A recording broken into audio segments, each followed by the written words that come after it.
Oh, radio.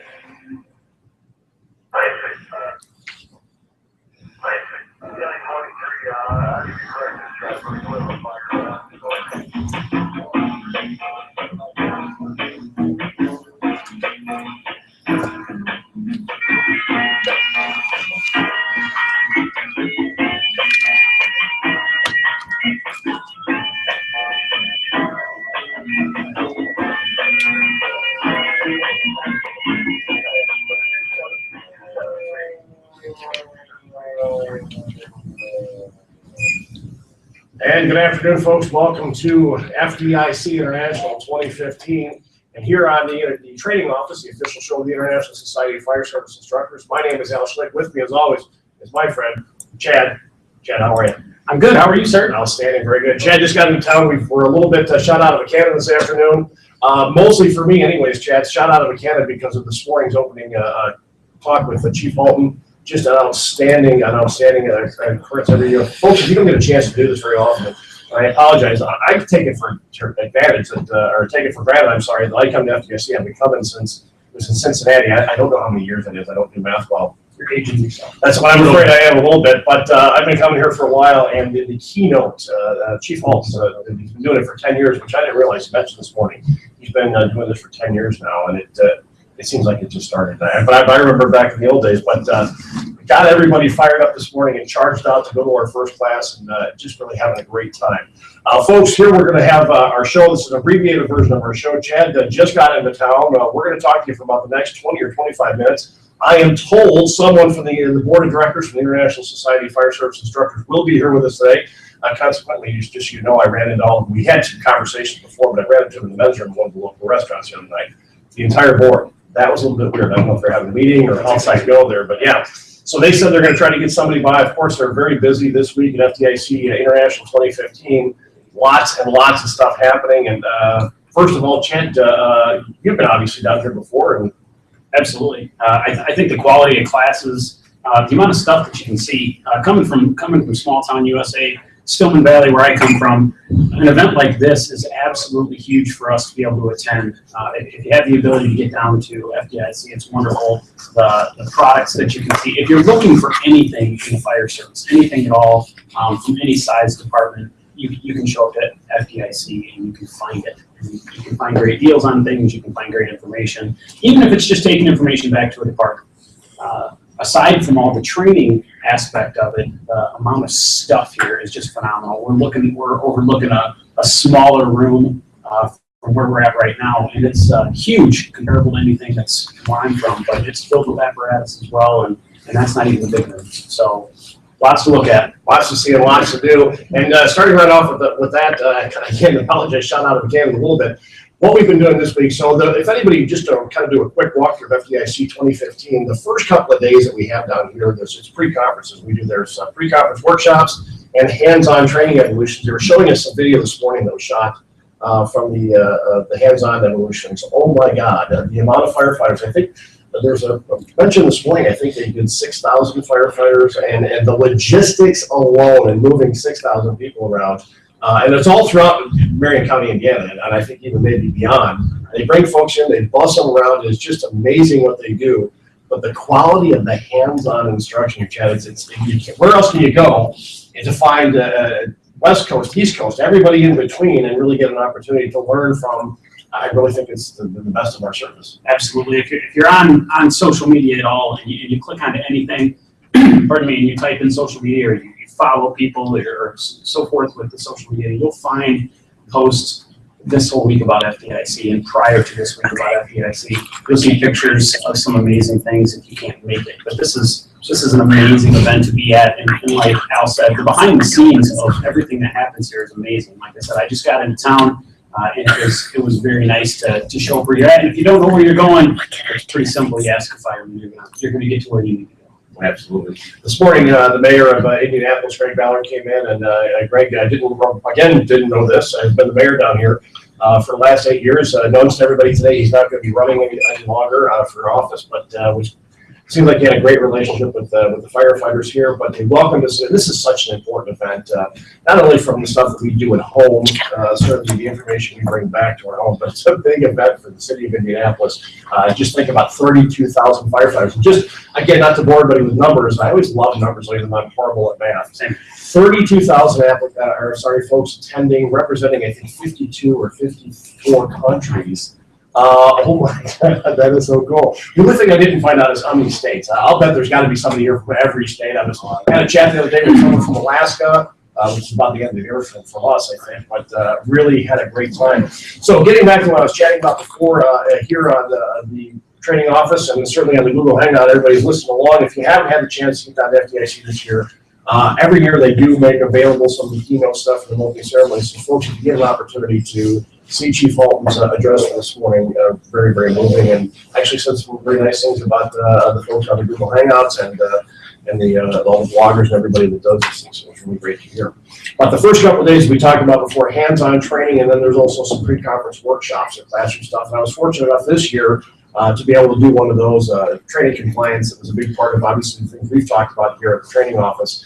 You know, folks, when you're the training officer, it's really difficult to make sure you're doing all the right stuff and that you're getting all the right topics.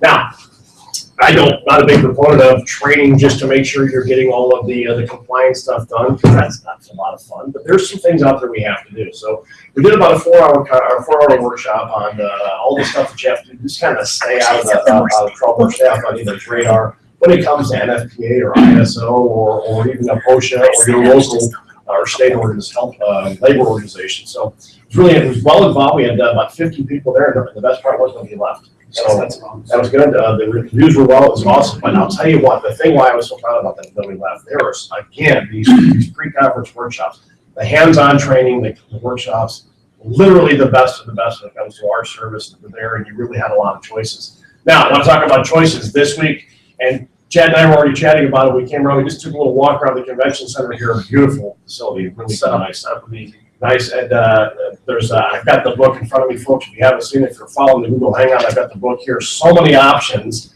and as Chad already mentioned, apparatus. Just out the window, how many fire trucks do you think are out there? There's 100 plus apparatus out there, just in the small room. And there's how many more rooms of this? You could literally spend, I think, your entire time out there just going from room to room, looking at the apparatus. Again, if you want to see what is the latest technology, it's out there, it's available. If you want to see what probably the next generation as well, it's going to be out there for you to see. So really, I got a lot of. What do you think this week? What are you going to do? I think the big thing is we're the fire service, we're kind of alpha personality for the most part, and I think that we're big into shiny things. And the apparatus are shiny, the technology's shiny, the training's shiny. This is something that's going to catch your attention if you have the opportunity to get here. This is what shiny's all about. You come down, you're going to get your attention, and you're going to take something home with you. Great. Yeah, if you're in the market for anything, if you're have to buy, let's say, an ambulance, there's literally every manufacturer here with a number of different options. So you come down, you talk to everybody, you see them. You spend the amount of time you can spend talking to vendors out there is amazing. But there's the problem. It's one of those things that's a great problem to have, that FDIC makes it possible for us. Is not only do you have that, but there are workshops. So now there's going to be classrooms going on Wednesday, Thursday, Friday. And they're, like we did the first one this morning, is from 10:30 to 12:15, and then there's 2 more of those, and then there's usually a big room session in the afternoon. So there's training opportunities are amazing. Probably each hour there's 20 or 30 options to look at, plus all the apparatus. How do you know which way to go? Absolutely, and I think another big thing that we have that's great for us in the fire service, as many of you know, is the networking that we get between our peers in the fire service. Just coming down and chit-chatting with Al. We don't get to do face-to-face very often, a few times a year, but just networking with the people that you know, and even bigger, networking with people that you don't know. Like you said, we have so many people here from all over the country and the states that we can meet people and ask people what they're doing different, what they're doing better, and that's just another one of those take-homes for us. And networking, just funny, meeting new people is always a good part, but we walked around the convention center. What did that take us? Probably 10 minutes to walk around. How many people we see? Yeah, and if you stop and talk to everybody that you want to, you'll never get to see anything. So you somewhat have to be, hey, nice to see you, how are you? And move along. So that's FDIC. We'll be here, obviously, if FDIC runs through Saturday. I'm out on Friday. I think you're saying you're probably out on Friday as well. Friday as well. After a while, I've been down here Sunday. Chad just got down today, so folks, just a quick recap. FDIC International 2015 has just been absolutely outstanding, and I think it's going to be just another banner year for us here at the FDIC. And we're very happy to be part of the Hoevelmann family and here doing what we're doing, having a chance to talk about training and talk about FDIC and all the things going on. Right. We just like to get our word out, get our thoughts out. You're more than welcome to tune in anytime we have a show and call in, and Al has numbers that you can call in and let us know what you're thinking. So it's great to hear from people. Yeah, I'd love to hear what you're going on. And if there's something in particular you want to hear from us, we'd be happy to talk about it. Honestly, what happens, and we do this, well, I do it on purpose. I haven't told Chad this because I'm trying to keep it fresh. Is they don't really come up with, I've got an idea of what we're going to talk about because I want to keep that material fresh. We're talking about, there is some stuff that we do, obviously do prepare, but for the most part, we're trying to keep it fresh and trying to keep it as timely as we possibly can. So we certainly do appreciate you joining us here on the training office. Of course, the official show of the International Society of Fire Service Instructors. So folks, again, an abbreviated show. We're going to be with you for about 20-25 minutes today, and then we'll get back on our regular schedule, so we're looking to talk to you about that. So in the news, just some brief things I want to talk about, and I'm going to turn a lot of this over to Chad. He, of course, doesn't know this yet, but Chad had a pretty significant event in his part of the world over the last week or so. Chad, you want to, just a few minutes to talk about that. I don't want to put you on the spot too much. No worries. We had an F4 tornado roll through our county and neighboring county where 2 people unfortunately lost their lives. When we talk about training as an aspect of the fire service, there's a lot of things that you don't know until you figure out you don't know them, if that makes any sense. And so we try to prepare our best. We have our agreements in place. We have all of our conversations in place, hopefully before a big event like this happens. But it leaves a lot of open ground and a lot of things to talk about. You can never prepare for everything that happens. For instance, our town, Stillman Valley, has a mass casualty trailer, and we have always talked about when that tornado rolls through or when that plane crashes. That's when that trailer will go out, and this horrible event happens in the county that we're in and a neighboring county and levels a town, and our mass casualty trailer sat there and it didn't move. But it wasn't needed for that event at the time. So the training that we do on those things aren't always, it doesn't always go as planned. So we ran into some situations where we had a lot of searching, a lot of technical rescue teams. We had a lot of pre-plans that worked out really well. And, in the fire service, we train because we want to be able to use our training and let our guys show off what they've been taught. But hopefully a lot of the training that we get, we never have to use. And so that's kind of where we were at with our training. There was a lot of things that we were chomping at the bit to get to do and set up a lot of the resources and the equipment that we have. And we had to take a step back and go, wait, this event calls for this type of work or this type of training. And we didn't use it all. But the tornado definitely was devastating to a lot of people. It affected people on our home departments, families. And so just trying to get the people and the resources to where they needed to be. And they're still going through a massive cleanup, and that's going to be ongoing. But like I told Al, was for the next year plus, we are going to be training on the things we didn't know. What we also need to focus on is the things that went well, though, because if this were to happen again, we're at the beginning of tornado season here in the Midwest. Yeah. And so the very first horrible storm we have produces an F4 tornado, which is not common in our area. So we are going to prepare for if this happens tomorrow, if this happens the next week, what went well, what didn't go well, and how can we improve upon the things that we think need to work. And now, just for a point of reference, I'm about an hour and a half north and east of where Chad's at. And the storm in particular was on a track to go right through my county. Actually, I serve a district that works in 2 counties, and we were both going to get it. That's where it was going to go through. So we do a thing where we actually take all of our apparatus out of the station. We got 3 stations. We take all the apparatus and we disperse it. We get it out of there. Right. One of the lessons we've learned, or what we've taken from some of the other folks, I think Job was an example, where they had firefighters that survived the storm, but their apparatus didn't. So now they're on foot, humping as much equipment as they can, getting out trying to help. So we've kind of taken this idea, and apparently the weather folks say this is a good idea. If you see something coming, you can at least run away.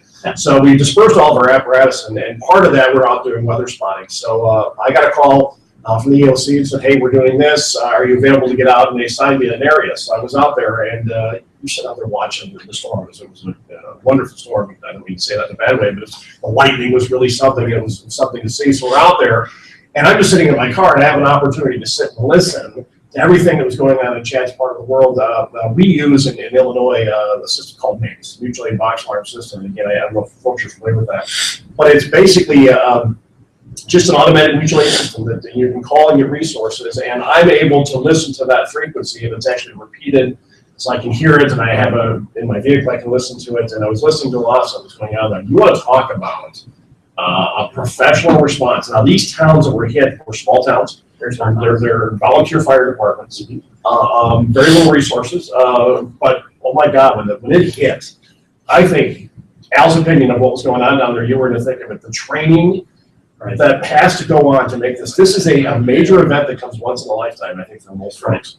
And the way that it was handled and the resources were requested and the manner in which they were. I was listening to somebody, and I think it was the incident commander at Fairdale, which was a town, Fairdale. It was devastating, gone. Calm, Absolutely. professional, requesting resources, putting a thing in place, not even knowing if his own house was standing. And that was an interesting part Chad mentioned about it being affected in his own community. It was the sheriff from one of the counties. Yep. The sheriff, kind of the big EOC guy, right? Kind of runs the EOC. He lost his entire house. Yep. And hadn't been home, hadn't seen his house. He was told by a neighbor that his house was gone.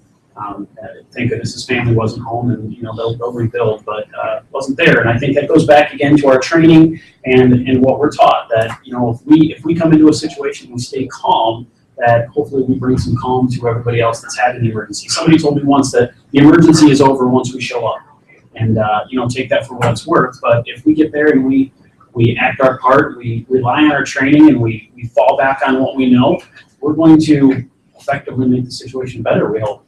So, and we saw that a lot with the tornado. A lot of people stayed calm. They did what they needed to do. The rescuers fell back to their training, and things went smooth. And we got done, and we shook hands, and we said, "Nice job," and hugged the people we needed to hug. And when we all finally got to go home, whether it was 2 days later, 3 days later, or some people a week later, we went back to our families, and we're going to get back, and we're going to start training again for the next event. But like I said, I had 19 years in the fire service, and I hope I never, ever see anything like that again.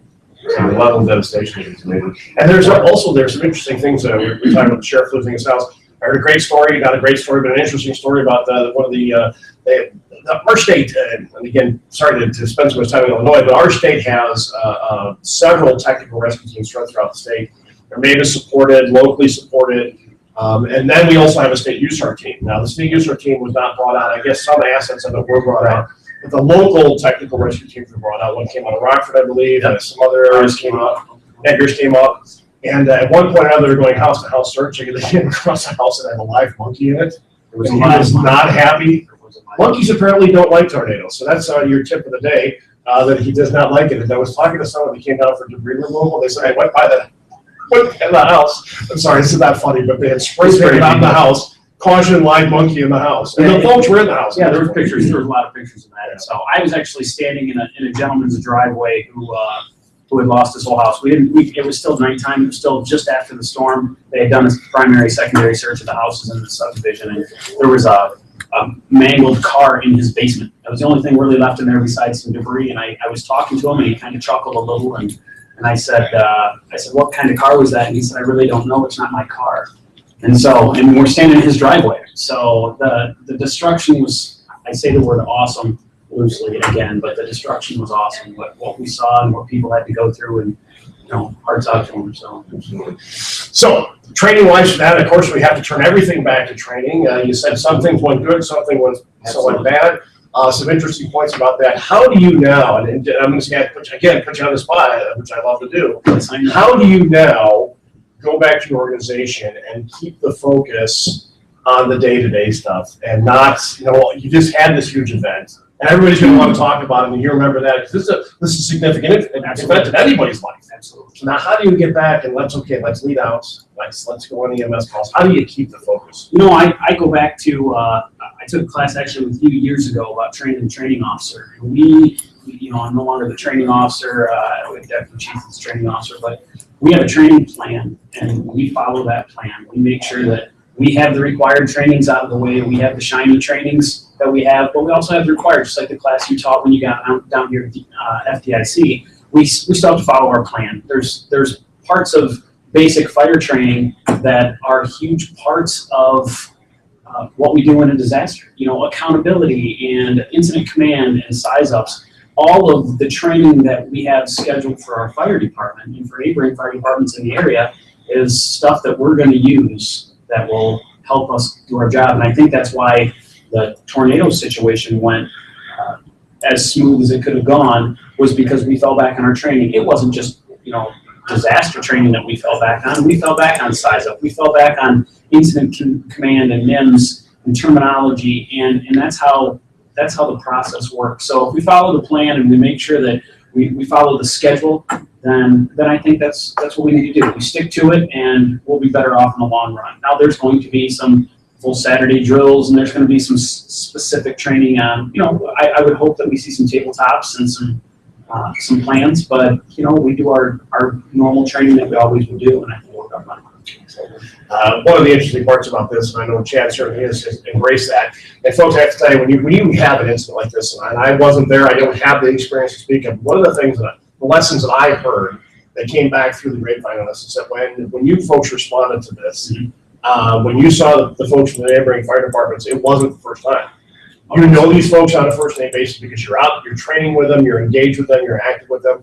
I can't begin to tell you the importance, I believe, of mutual aid, auto aid, just getting together with your neighbors, but however you want to call it, it doesn't make a difference. And doing some training, meeting those folks, knowing what they're capable of. So when you get somebody turns to you and says, Chad, oh, by the way, can you go, take care of this problem, whatever it is, they're comfortable and confident that you can go and do that. And as a training officer, that has served me, I think, invaluably, that those relationships. Right, and I think training with your neighbors, training with the people that you're going to see on the battlefield is absolutely huge. You want to know what they're thinking, they want to know what you're thinking, you want to work together well. But on the flip side of that, I think that we need to also follow the standards that are placed upon us in the fire service. That way everybody kind of trains the same way. And like you said, the training that you did when you got here is, I was kind of thinking about it as the not so shiny training, the compliance training. It really is. It's not the shiny training, but it is so needed to stay compliant with the things that maybe isn't the shiny stuff. So when we get together and we all know the same terminology, we all have the same information, we all train kind of the same way, not over the same stuff all the time, but if we all train with the same level of importance and the same level of acknowledgement to what we're training on, I think that's going to make the job much smoother for all of us. Absolutely. Well, folks, we're just getting close to the end of our time here at FDIC International 2015. This has, of course, been the training office, the official show of the International Society of Fire Service Instructors. We were not able to get somebody here from the board, but some of the cool stuff that's going on with the board of directors this year, they wanted me to just pass along some of the things. Obviously, we're continuing with our programs, the 1403 program, the live fire training program. Obviously, we're all aware of the really, really cool research that's going on out there with NIST and UL, and now ISFSI has taken on the Slicers program, kind of a way to take that information, what do we do with it, and push it out. They're offering one up by us, a classroom, and then to train the trainers so you can get that information, get it back out. They're working on packaging some information so you can get that back and deliver it to your folks. And speaking of which, again, not but it's certainly a commercial forum. Please, Steve Kerber was the keynote speaker this morning, and they did a wonderful job. Of course, and like I said, said nice stuff about Blog Talk Radio in general, which I thought was really cool. But one of the other things he talked about was all the training and information and materials that are available through the UL website. Are tremendous. And the new stuff, the basement fires, the alley fires, oh my God, there's so much cool stuff out there. We've got to get that stuff in front of our firefighters. And the interesting part about it is it's really cool stuff. It's fires, and firefighters love to talk about fire, but it's a computer, so you got to try to do the best you can with it. But it's just great information, and it's really worked out well. So if you haven't taken advantage of that, how are folks doing that? Yeah, we are. We're talking a lot about it. Al and I talk about it on our show every single time we get a chance to. And it's sometimes sounds like a broken record, but don't get caught up in the feeling that this isn't changing. This is ongoing. And Steve Kerber, if you listen to him, you'll understand that this is changing every day. It's being updated every day. The science is continuing. It's not like this new thing they came out with and it's going to stop. This is going to keep going. We're going to see a lot of good things. So absolutely, like you said, the research continues. So does the training, and that's what we're going to be here to do and talk about on the training office. Again, stop by and see us if you get an opportunity at isfsi.org. See all the cool things that are happening. If you happen to be here at FDIC, what are you listening to me for? don't look at us. Go out there and see some stuff. There's really cool things to see, a lot to see, and we're certainly glad to be a part of it again, as always. Before I go, I want to make sure we talk about, stop by and see us on the web if you need any information.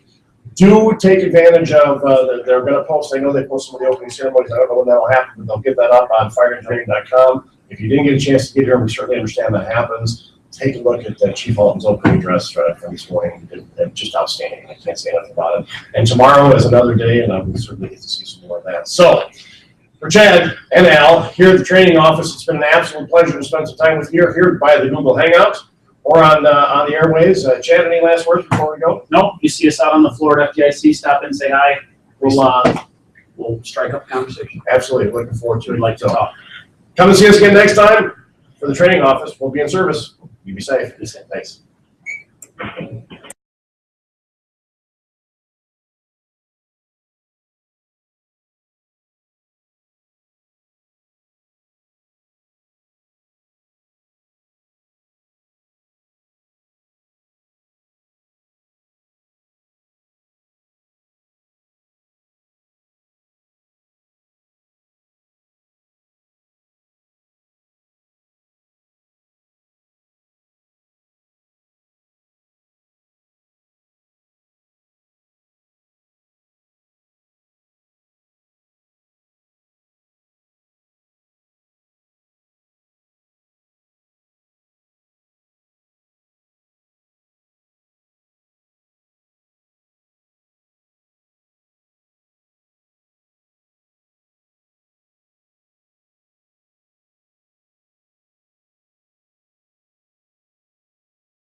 Real-world, higher-ground criminal skill, decades of experience with diverse operational backgrounds.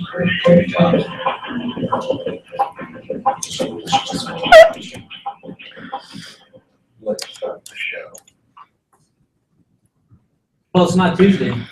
It's not Tuesday. It's Wednesday, so it's not Traditions Training Tuesday. We're live from FDIC, and we got our group of instructors here. We have Dan and Doug are downstairs teaching 25 to survive light.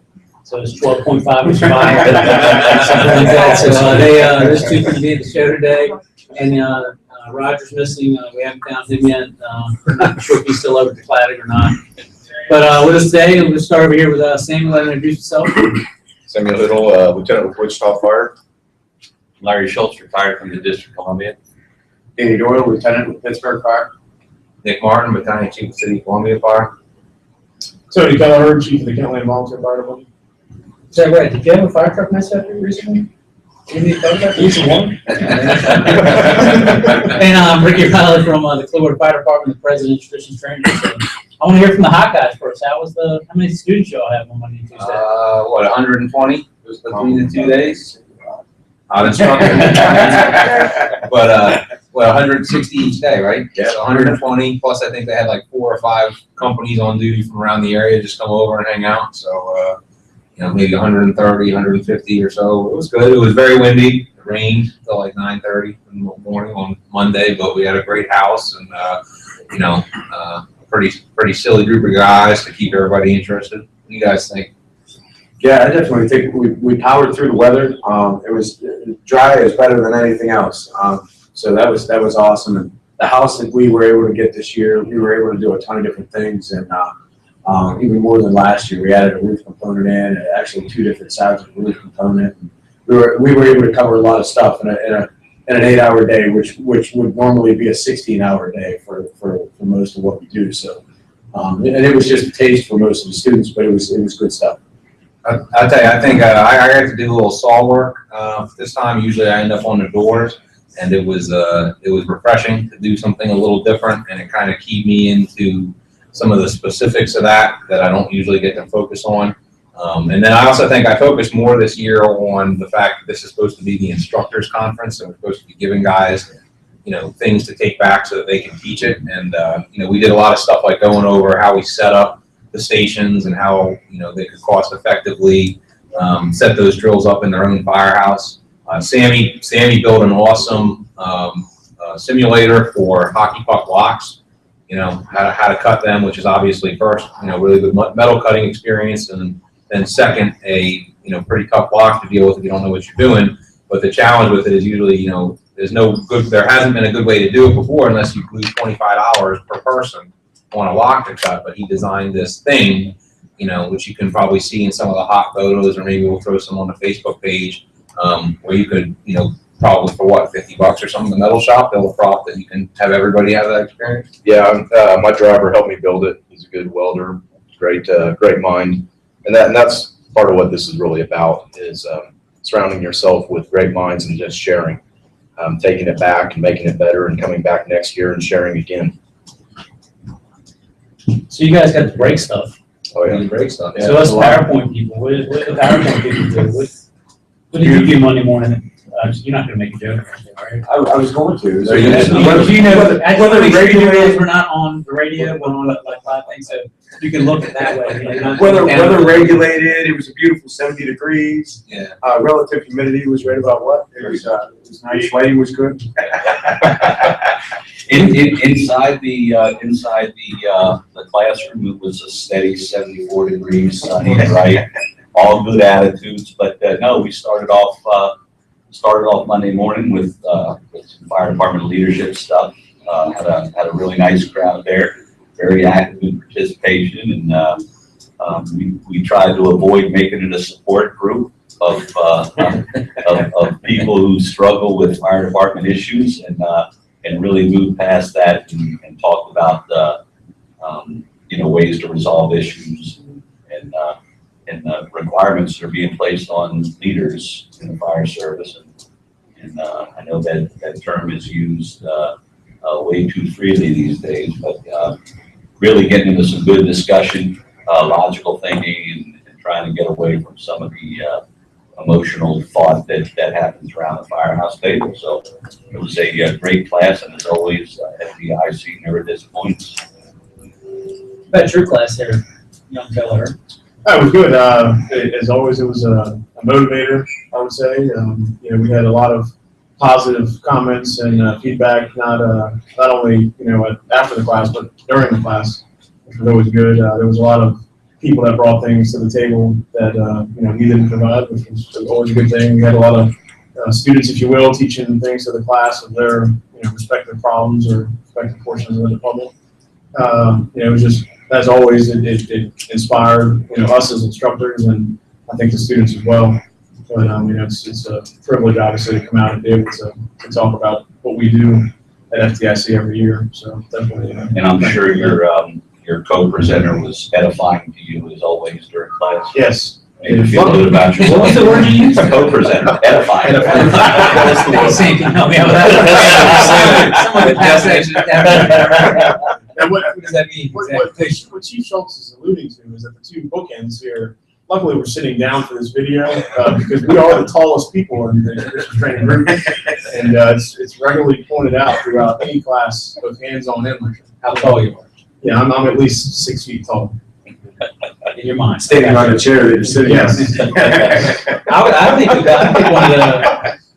I think one of the best things in that class was that the girl Amber telling us that, you know, they went to a chimney fire the other day and that everybody started down dressing because we weren't going to see nothing showing, and she stayed fully dressed, hood on, SCB on, was ready to go when they got there, and actually had a fire on the walls and everything. And that's the new generation, which is what I'm really excited about. So. Yeah. She pointed out, as well as her counterparts, that sometimes they have to make the unpopular decision and get ridiculed for it, but they're strong-willed enough to do the right thing and push past that, which usually ends up becoming the popular thing at the end of the day, which is good. So, Ricky, I think sometimes we get discouraged, especially when we get on the video, YouTube and everything else, and see fire departments that show up and act like they're a circus outfit as opposed to a fire department. But you've gotten some really good feedback from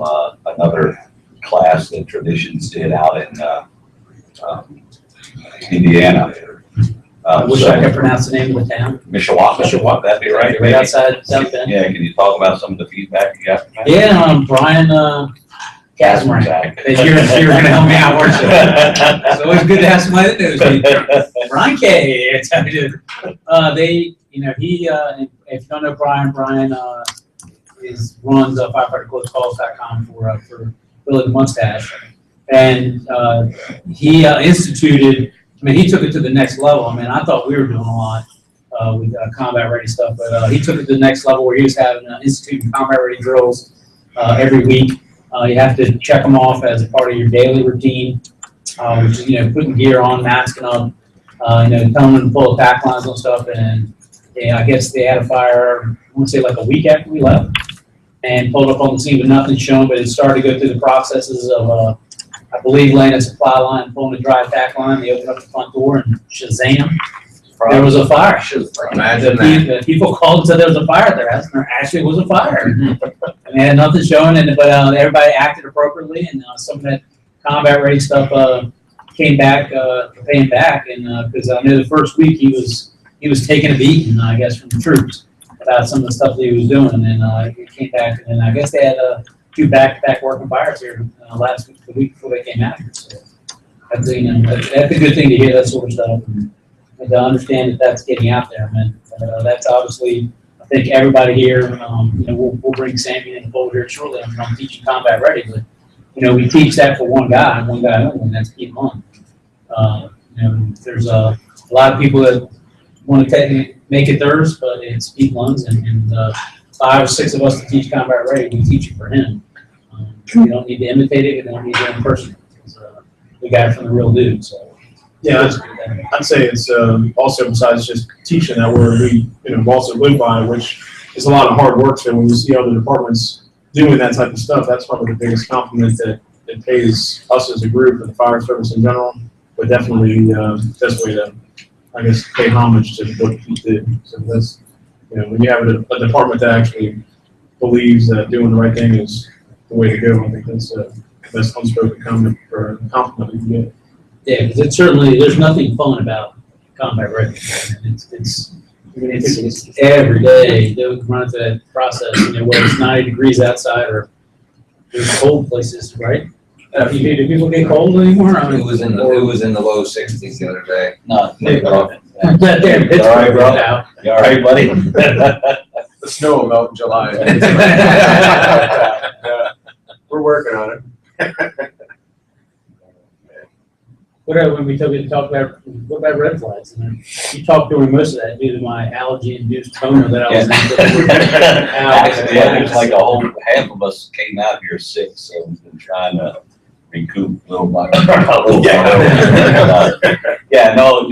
Red flags was we had a great class there as well, and we'll continue to push the message, especially at the command level, that kind of combat ready mentality. The same the same thing, that aggressive and safe not only can but must exist, and you know, that we're behind aggressive tactics in a very controlled manner. And that's what I think Red Flags does. It brings those two together in a really close package. But had some good feedback from the class, a lot of questions. We focused a lot of time spent on the line of duty deaths, and the frustration that Ricky and I have as we teach the class, that you know, they're preventable line of duty deaths, and then there's those line of duty deaths where you do everything right and they just occur. And you know, the lessons learned aren't that difficult. They really aren't that difficult to show the discussion, you know, a method of discussion between the incident commander and the company officer. It doesn't take a lot of time on the radio. It doesn't take a lot of you know, a lot of words. But with some pretty easy implements, we can make a difference on the fire ground there. And it's discouraging when we find chief officers who just lack the guts and the courage to kind of lay those things out there and then make sure that they occur. Well, since we have Sam and Nick here, then I'll wind it up and see where it goes, because I'm really good at that. Is that I would say, I mean, I think we've been here for 3 or 4 days now, and all we hear is about the science. Steve Gerber's out there giving the speech, and Steve's a friend of yours. I forgot we're on TV. is all that sort of stuff, and I think our group will say that we believe the science, but if you're not combat ready and you can't put an efficient engine company in service, put an attack line in service, there's no sense even having the science.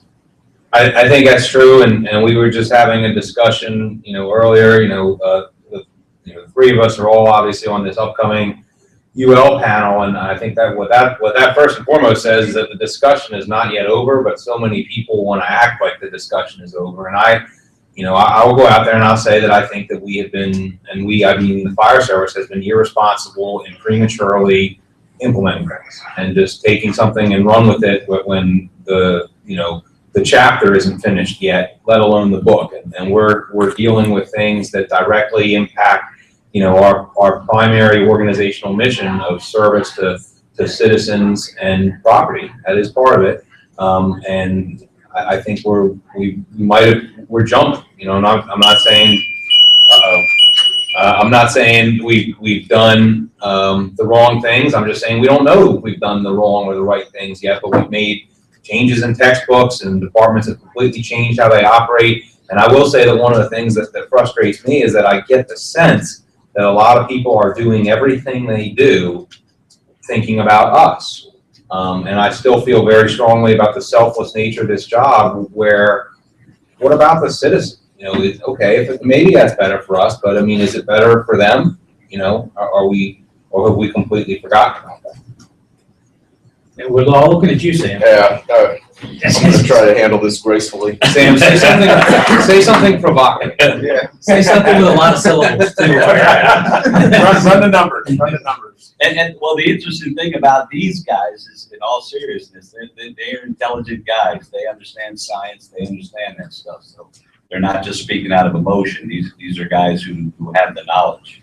Well, and it is, and that's the hard part. It is emotional, and I mean, we have confirmation bias on both sides, and we have to try to put that aside. And that's one of the things we were talking about, is we have a responsibility going into this study to represent the person or the department. And we have people that show up by themselves, and somebody else goes and gets the rig, and then they show up with maybe 2 or 3 more people if they're lucky.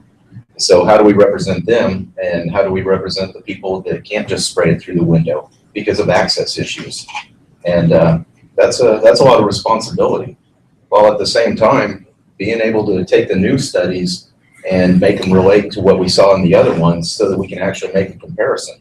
Because right now, like Nick said, we're changing textbooks and we haven't even seen the opposite side of it. So your analogy of the bill is outstanding. The bill? Yeah, the bill. Take the bill? Yeah. Well, I mean, we were talking earlier. I said, you know, it's not like I just go in the kitchen and like whip up a concoction you know, and Sammy drinks it, and like, Sammy didn't die. Come on, everybody, the medicine's safe, let's all take it. I mean, who takes a medicine? You know, the one guy whipped up and, oh, it seemed okay. You know, think about all the validation, you know, that something, you know, has to go through, for example, before the FDA lets it out for mass consumption. And I guess at the end of the day, I hold myself to the same standard that I think everybody else should hold themselves to, and that's, you know, take your mother, take your wife, take your kid, and put them sucking a carpet on a smoke-filled second-floor bedroom, and you tell me what you want to do. And you tell me what you want me to do. And that's what we really ought to be thinking about, because, you know, we none of us joined this. You know, if you join the fire department for anything other than serving citizens and serving other people, then you're turn off the show and, you know, go find widgets to build or something like that when you're in the wrong business. And I think I fear that we are beginning to lose sight of that responsibility. And just to add to that, Nick, is Chief 1, other Chief 0. Just to add to that, and I think Sam said it perfect, is there's bias on both sides of the issue. With that said, the irony of those who profess options, thoughts, considerations, tools, all those words that are plural, the discussions tend to be completely one-sided. And so, you know, I think there's you know, we want to continue to focus on people that are not being open-minded, and the very same people that are offering that challenge up tend to really be offering only one side of the story. So I think the discussions need to happen in a gentlemanly manner, but I think there's a point where they really need to be two-sided discussions. You know, I'll say one thing in short is, in short. The camera adds an extra couple feet. Okay, so I'll be brief. Yeah, one thing I'll say is that I'll almost guarantee that every single class that's being provided for everyone during this week, in one way, shape, or form, we'll talk about not getting tunnel vision, about whether it's operationally or running the hose line or the science stuff, whatever the case is.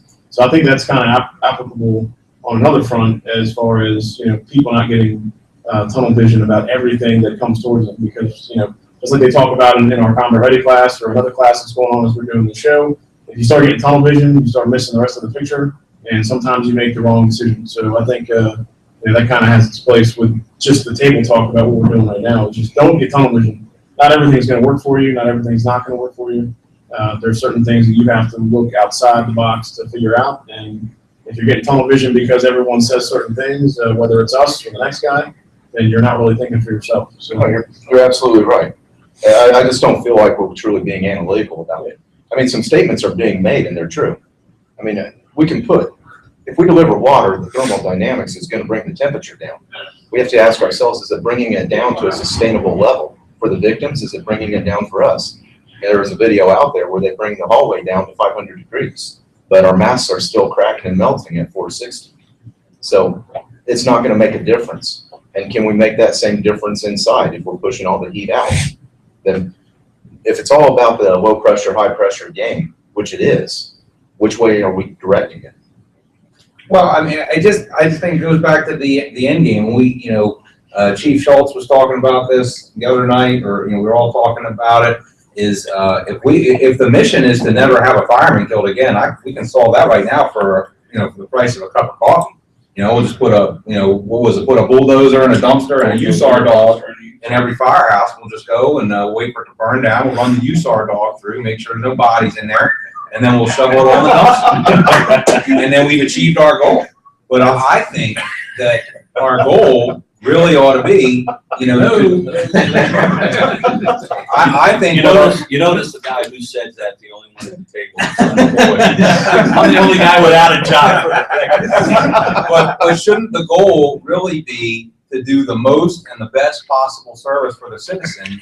You know, the best, I mean, to go to the most extreme that we can in their service without getting ourselves unduly hurt or killed. You know, how can we achieve the best service for them? We don't want to get ourselves, you know, we don't want to get ourselves killed, but, you know. Alderman, I think Danny had something to say. Oh, yeah, I didn't know if, how much we get time. Said 5 You're minutes. You know, there was a lot of issues, from the beginning and a lot of different things, and one of them were delivery, and just prior to that was validity, in the research. And I think that's why I applied to be on the committee. You have to be valid in the information and the way that you're collecting the information. And then not only that, but have one concurrent delivery method so that it limits the interpretation factor. And I think what we're getting is multiple interpretations, which you're gonna get that in anything, but they're so dynamic that you have large, significant sized metropolitan departments that operate significantly different than small town USA with staffing issues, building stock, so on and so forth. And they are making huge operational decisions and changes within their departments, but they also have the staffing to execute a timely interior attack. And they're just jumping, in my opinion, and you know, they're just jumping into this kind of blind without having all of the information. We need to complete the book. The book has to be written before it's published.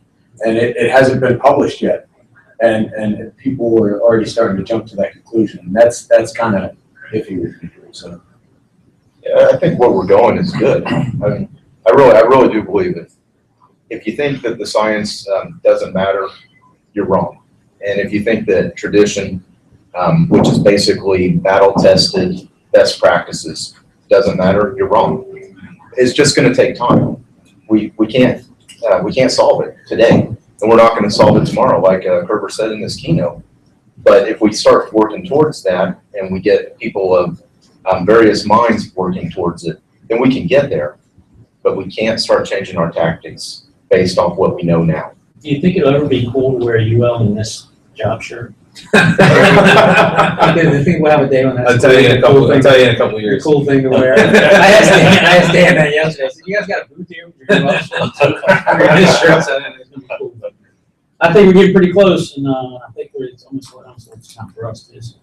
Yeah. Sam, anything you want to close out with? I'm good. Thank you.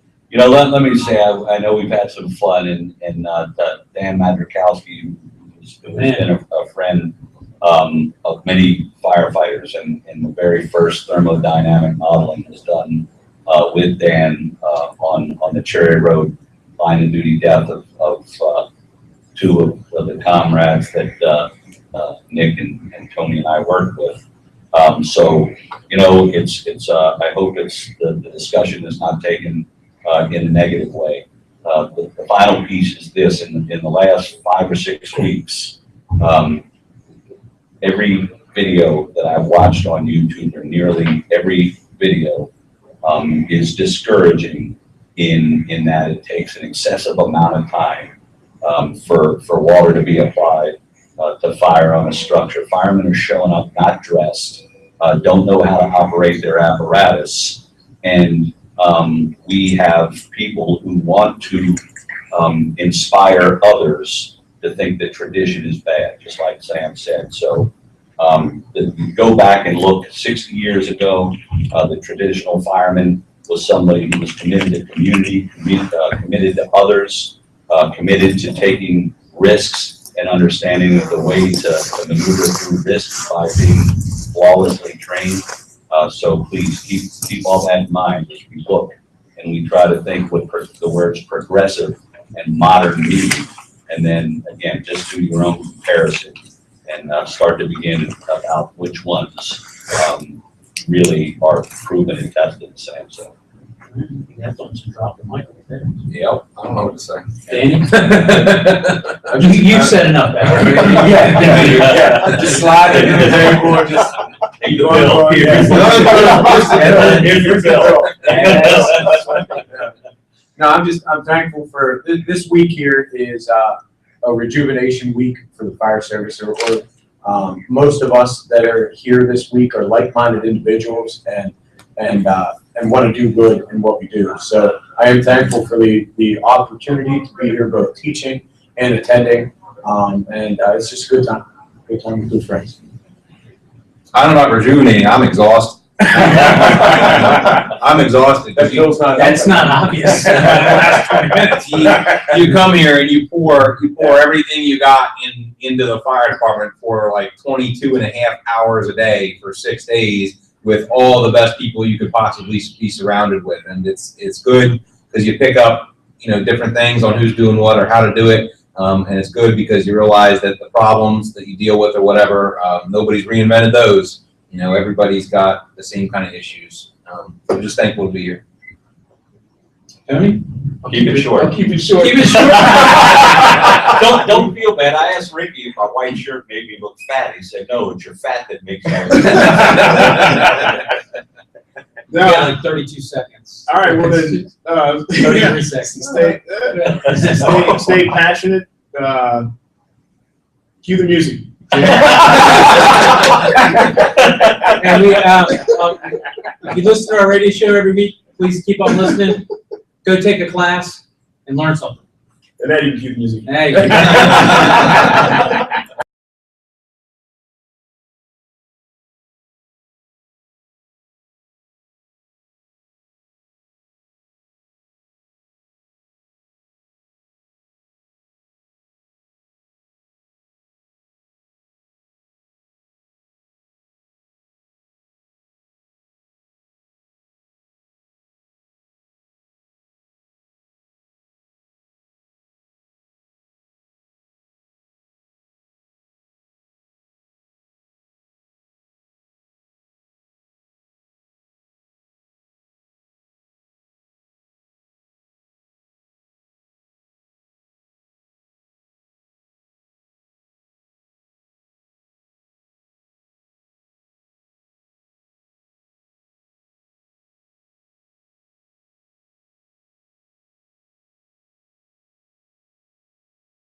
To Fire Engineering Talk Radio live from FDIC International 2015 in Indianapolis, Indiana.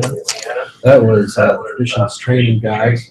We want to remind you that if you want to participate on the show, you can call into the guest call-in line. It's 1-760-454-8852, or on Twitter, it's hashtag FDIC 2015. Official hashtag of the show. Coming up, we've got PJ Norwood. And later in the afternoon, trying to find my schedule here. After PJ, Jason Hoevelmann, followed by the Fools, Doug Cline, and we're going to end the day with Jim Duffy and Anthony Avillo. We're tracking down PJ Norwood. He is getting Diane Rothschild, who is the organizer of FDIC and editor of Fire Engineering Magazine, as well as Eileen Brennan, son of Tom Brennan, former publisher of Fire Engineering. So stay tuned. They'll be coming up. We're going to play a little bit of music until PJ and then PJ settled in. Another reminder is you can watch this live streaming on Google Hangouts, available on the Fire Engineering homepage and the FDIC.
There we go.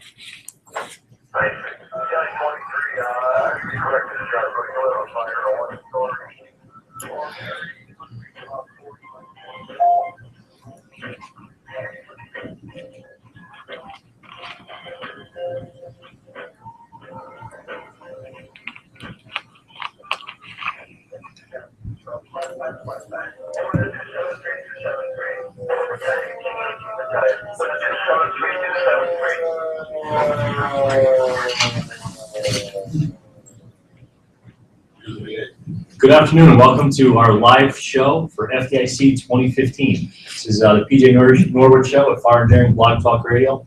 I'm here with my trusted co-host today, Justin McCarthy. How are you? Good, Justin. How's everything today? Good? Good. And we have some phenomenal guests today. They were doing some things a little bit different because we're live at FDIC. Normally we don't have the option of a camera. So hopefully we're sharing our experiences here at FDIC. We have about 15, 20 minutes to talk about our week. Everything's been great so far. I taught yesterday with Jim Duffy, and Justin, you're getting ready to teach Friday morning. So So Justin's class is the Down and Dirty Mayday. What time, Justin? 8:30 in the morning on Friday morning, and looking forward to it. It should be a great class. And I know you taught earlier. You did your workshop with Jim Duffy. Yep, we did that yesterday. Everything went great as expected. Well, they know about us, Justin. They want to hear about our guests today. And we always try to do something a little bit different during our FDIC show.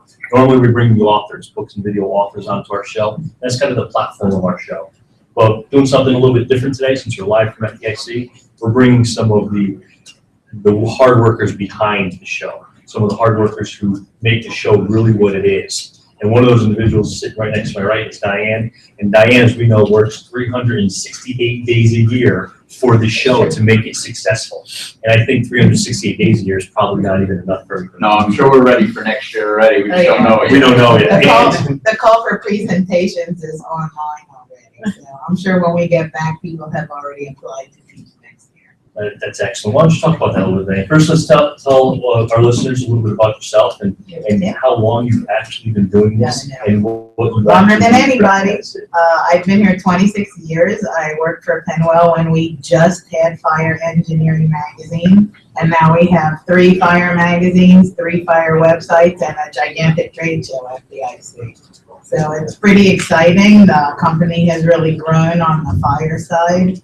And FDIC is really an all year long planning process and, vetting out the best instructors and just making an action-packed week of something for everybody. It just, there's special events every night, 2 and 3 a night to choose from, and like 25 classes in each time slot to choose from. And it's just, we call it the big show, and it really is the big show.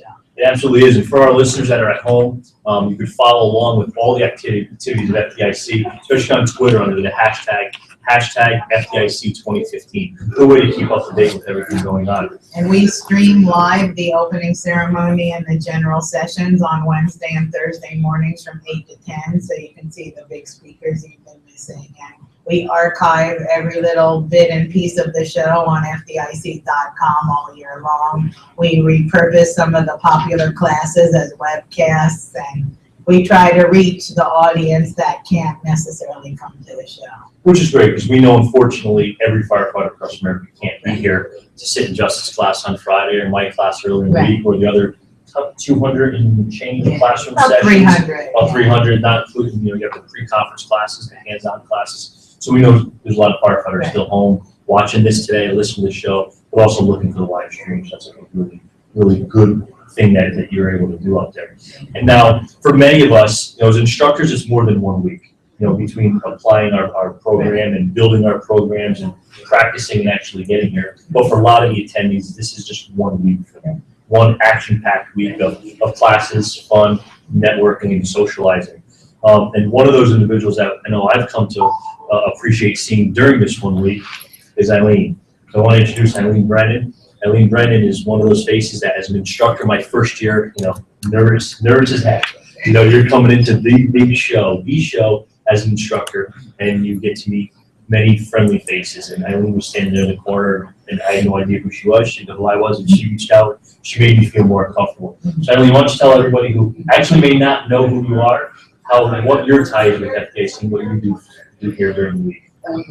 well, you wouldn't have been the only one who's nervous, because FDIC for me is more about family. It's my brotherhood, in a sense that I grew up with FDIC as part of everything that we did. My dad was editor before Bobby Halton, and as a child I watched this show grow, and I'm amazed now at the size that it is. And I get to be invited to come here and be part of the presentation of the Lifetime Achievement Award. It's a big honor for myself to represent the family and to handle something that has become something that means so much to us. And having a fire engineer and keep my family as part of their family means the world to me. So I come and volunteer and do anything that they'll give me to do and help out and meet new friends like you and keep them. Well, it's a great relationship every year, and I know, Justin, you experienced that last year, being your first year here at FDIC. Oh yeah, without a doubt. I think coming out here your first year, obviously there's some anxiety. This year I'm much calmer than I was last year for sure. But it's great because this is my 5th year here, and you start to pick up on a lot of the same faces. I've actually stayed in touch with a lot of people that I've met here throughout the year, bouncing ideas back and forth and doing different things, and it's great. So I look forward to it every year. And one of the stories I was going to tell quickly was I was on a call on Sunday, and one of the guys that showed up at the call said, what are you doing this week? I said, I'm going to FDIC. He goes, that's this week? I'll call you in an hour. He booked his flight while he was on the way to the hospital with a patient. He called his wife and said, hurry up and book me a flight. I'm going to FDIC this week. So he booked it. And he was at opening ceremony this morning, and he said it's actually unbelievable. He said, once you get here, you realize why everybody keeps coming back. And it's because of the people that you have here that always put on an amazing show. Yeah, those that work behind the scenes like you, Diane, all year long. And, somebody like me as an instructor, I understand a very small piece of what you actually do for us to make this. You don't want to know all this. No, I probably don't want to know. That's how we're putting a magazine together every month. So it's amazing what the conference committee, what you pull off, what Chief Hall and everybody who works with you to accomplish this, the paid staff, but also a lot of the volunteer staff that makes it successful. We just have people volunteer from all over. I mean, people joke like, how did you get Ken Shea from the famous rope rescue in FDNY to be on your volunteer staff? And I'm like, it's just what people like him do. I mean, it's just a great week of camaraderie and learning and networking, and everyone wants to be a part of it, whether they're volunteering or instructing or however they have to get there. At the last minute, they manage to get there.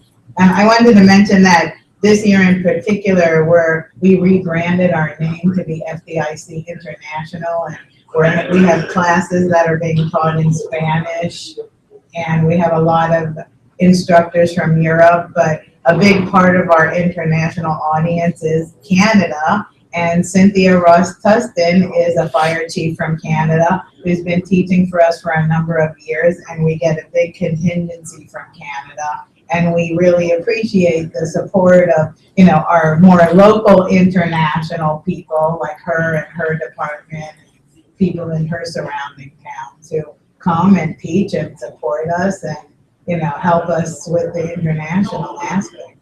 Yeah, and what is it like for people from Canada to come to FDIC? Well, it's interesting that you say that because Eileen talked about it being like family.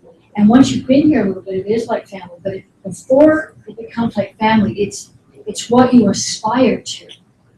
To come to FDIC is something that somebody aspires to, because it really is the big show. It really is about where people come to network. And when you come here, even for the first time as a student, it's inspiring. And just the people that you meet and the information that you get it so fast and so thoroughly. And the enthusiasm is here, so that you kind of catch the bug, so to speak, and you aspire to want to do that. And then once you've been accepted as an instructor and you do get to come, then it's very much about always wanting to take it up to the next level, because the people that come here to speak from everywhere are the best of the best. And they put such enthusiasm, such knowledge, and such dedication into what they present and how they research and what they do. It brings everybody up. It brings everybody's level of presentation up, everybody's level of research up, everybody's level of competence up. And it always remains such a privilege to be invited that you wouldn't dare do anything less than 100%. 100% going on. Well, it's funny, I talked to a brand new instructor yesterday, and he gave me the greatest quote. He goes, "Everything here is so carefully planned and organized and taken care of for an instructor, especially a first-time instructor." He said, "If you fail here, it's your fault." He goes, "Because they just give you the greatest opportunity here to excel in your classroom, and if you fail here as an instructor, you got nobody to blame but yourself." And I'm like, that's a great. I think that hits it out of the park. Having Yeah. been a first-time instructor last year and walking in as nervous as I was, and you're at the big show, and you have people from everywhere in your class, and you're trying to appease kind of everyone while still getting your message across. I mean, it's a lot. But now that you're over the hump, and I know I'm over the hump now this year, it's so rewarding. And if you have any doubt where you're in your firehouse and you're getting fed up with anything, just come here. You'll go back, and it will reset you for 364 days to go back to your firehouse and be the best that you can possibly be. And I don't want to make more work for Diane or the community. However, what I try to do is tell, and go just do the same thing. If you're out there, you're listening, you're watching, you're an instructor, you have something to offer. I know a lot of you feel intimidated by this, and I get that. I still get a little intimidated because it is the big show. However, step out of your comfort zone a little bit. Step out. The worst thing that can happen is if you apply to teach here, is you get told no. I got told no my first time. Absolutely. And you know what? I was okay with it. Because I knew that going in, it's possible. But I didn't stop. And I put in the next year, and I got it. So my advice to you on top of that is don't give up if you don't get in the first time. Well, I tell people, it's like sending in your resume for a job for something. It's like maybe 800 people sent in their resumes for the same job. It's what you say in that resume and in your cover letter that are going to set you apart from the other 800 and get you that job. And that's what teaching here is like. We get maybe 900 to 1,000 submissions, and we have maybe 300 or 400 slots for teaching. And it's how you describe that class and how much you're going to put into that application process that is going to set you apart to the screening committee and get you selected. And what I think is great, there's always new instructors. You look through all the class lists, there's each and every year there's new instructors teaching here for the first time. Because they stepped out of their comfort zone a little bit. They applied to teach here, their presentation package was right, and they were selected by the committee. How long have you been teaching here, Russell? Over a decade, I think. I really took heart to what Bobby was talking about this morning in his keynote. And he talked about you can have great conversation and discourse on opposite sides of the fence. And you can come here and you can hear three ideas or three different perspectives on the same thing. And you can glean something from each and every one of them. And there's great value in the perspectives that you get here, not just the topic or the content, but the varying perspectives, and it's absolutely fascinating. It's part of the key to what moves us all forward, and it's certainly the key to what makes this a great show. I wanted to talk a little bit about Eileen and her dad. He was my first editor, and he sort of was responsible for hiring me 26 years ago. And I used to talk to him on the phone about business or his editorial or the cover photo and blurb. And Eileen and her kids would come in town, and he'd be like, "I gotta go, my grandchildren are here." And he was like so excited. And one thing he always used to say to me on the phone is, "You would love my daughter. You would hit it off with my daughter." And who would have thought that all these years later I hit it off with his daughter? And she's like my sister for 1 week out of the year that, we're inseparable. And she really adds to our show. She doesn't think she does, but when she stands on that stage and gives the recipient of the Lifetime Achievement Award their award, I mean, they feel like they're getting it from a piece of Tom Brennan when she takes the time out of her family and her life to come there and represent her dad and give out our most prestigious award next to the Courage and Valor Award.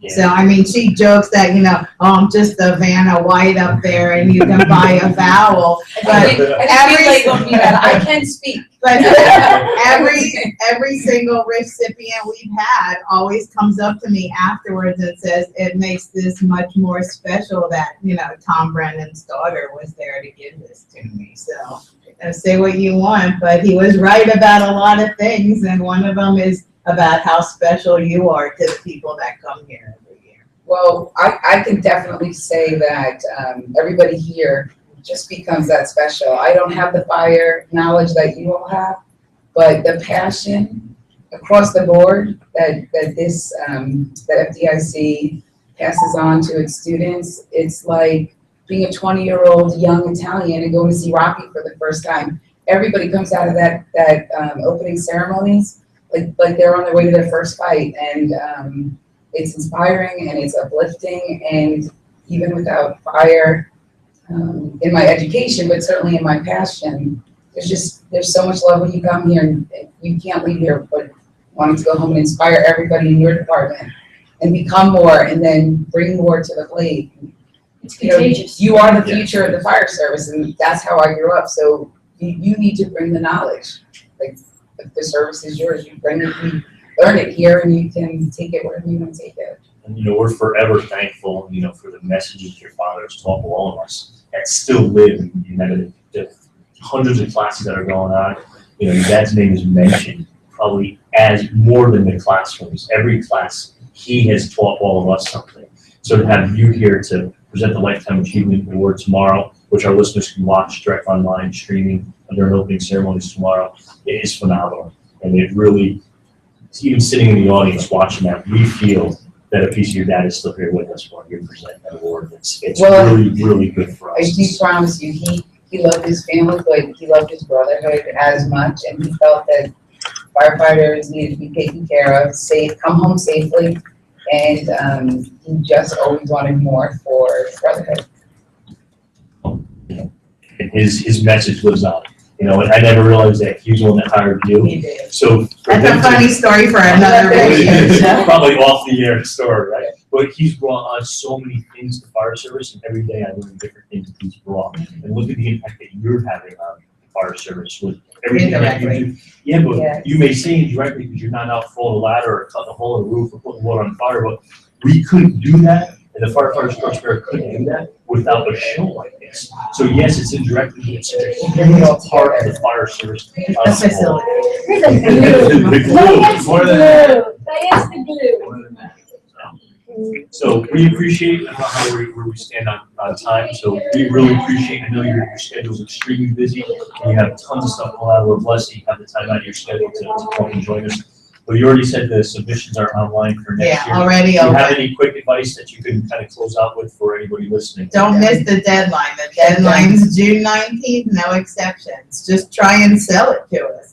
Sell it to us like you're trying to sell yourself on a job interview and make yourself stand out. Not with a cutesy title, but, with your fire knowledge and your niche in the market, and, that you have something really valuable to teach the students. Good luck. Great. And like Justin said, keep trying if you don't get in the first year. Definitely, absolutely. Cynthia, what do you have? What kind of advice do you have to the firefighters out there that are watching today that may not be here with us? I think the biggest piece of advice is if you aspire, then raise your hand and go higher. Because this is the place for you. I love that. That is great. Our special guest, Eileen. I know this is the last place you wanted to be sitting. The reluctant guest, I know. Much better when you get. Pull you in. But what do you have? What do you want to tell the firefighters out there today, the instructors out there today, of what this really means, and what advice would you give to them to help get them here next year? Well, I'll tell you what I do tell everybody, that if you're not here, you're missing out. That this is the place to be. If you have a love of your job, which to me firefighting was never a job, it's a lifestyle, it's in your blood, it's everything. So you need to be here. This program is for anybody who needs to make firefighting, or who just wants to be a better firefighter, or bring their career to the next level. Excellent. Justin? Listen, I think, like I always say at all of our radio shows, if you're not here, you need to get here, like everybody's saying. And if you want a teacher, first step, putting in your submission. So I recommend everybody gets on that. You have till June 19th. Yeah. So let's hurry up and get on Gotta it. be in it to win it, like they say in the New York Lottery. And don't wait till June 18th. That's right. Right? And tell me your computer crashed. If you know me, you know I have no sympathy. We don't know if we buy that. Well, we're kind of pressed for time here. You got another great show coming up. So remember, FDIC online. You can follow all of the ceremonies tomorrow morning. Don't forget to follow everything on Twitter on hashtag FDIC 2015. We look forward to future shows. We look forward to the rest of FDIC. Eileen, thank you. Thank you guys very much. Thank you for joining us, but also thank you for what you do all year long for us and for the fire service as a whole. Thank you.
I'm Jason Hoevelmann with Engine House Training, and I'm here at FDIC 2015. You can watch the Google Hangout and follow it on Twitter at hashtag FDIC 2015. We appreciate you tuning in and listening. And I'm here with the Engine House Training instructors this year. We did our first hot class on firefighter bailout.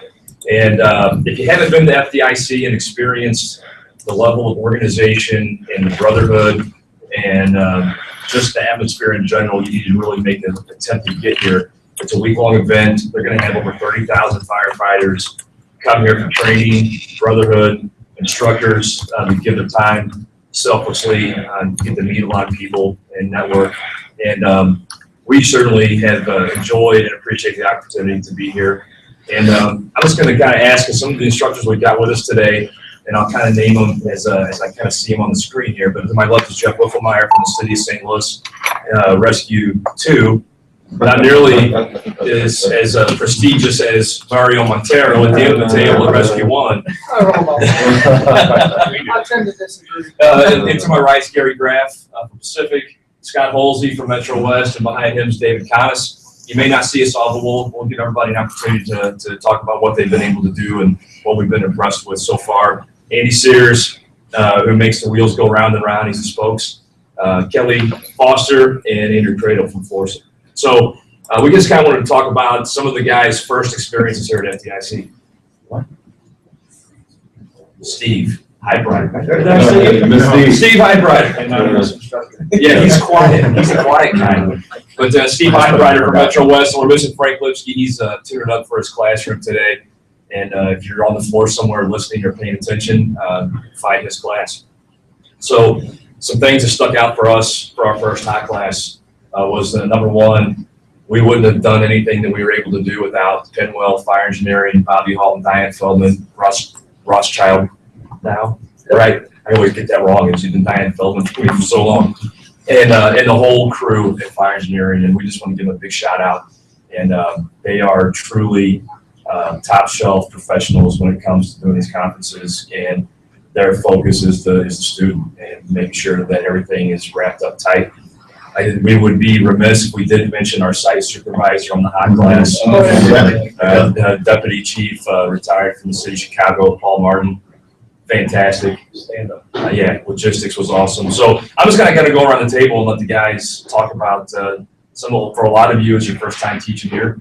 And so we'll kind of start around the table. And Andy, what are your takeaways here? What you can pass on to the people listening?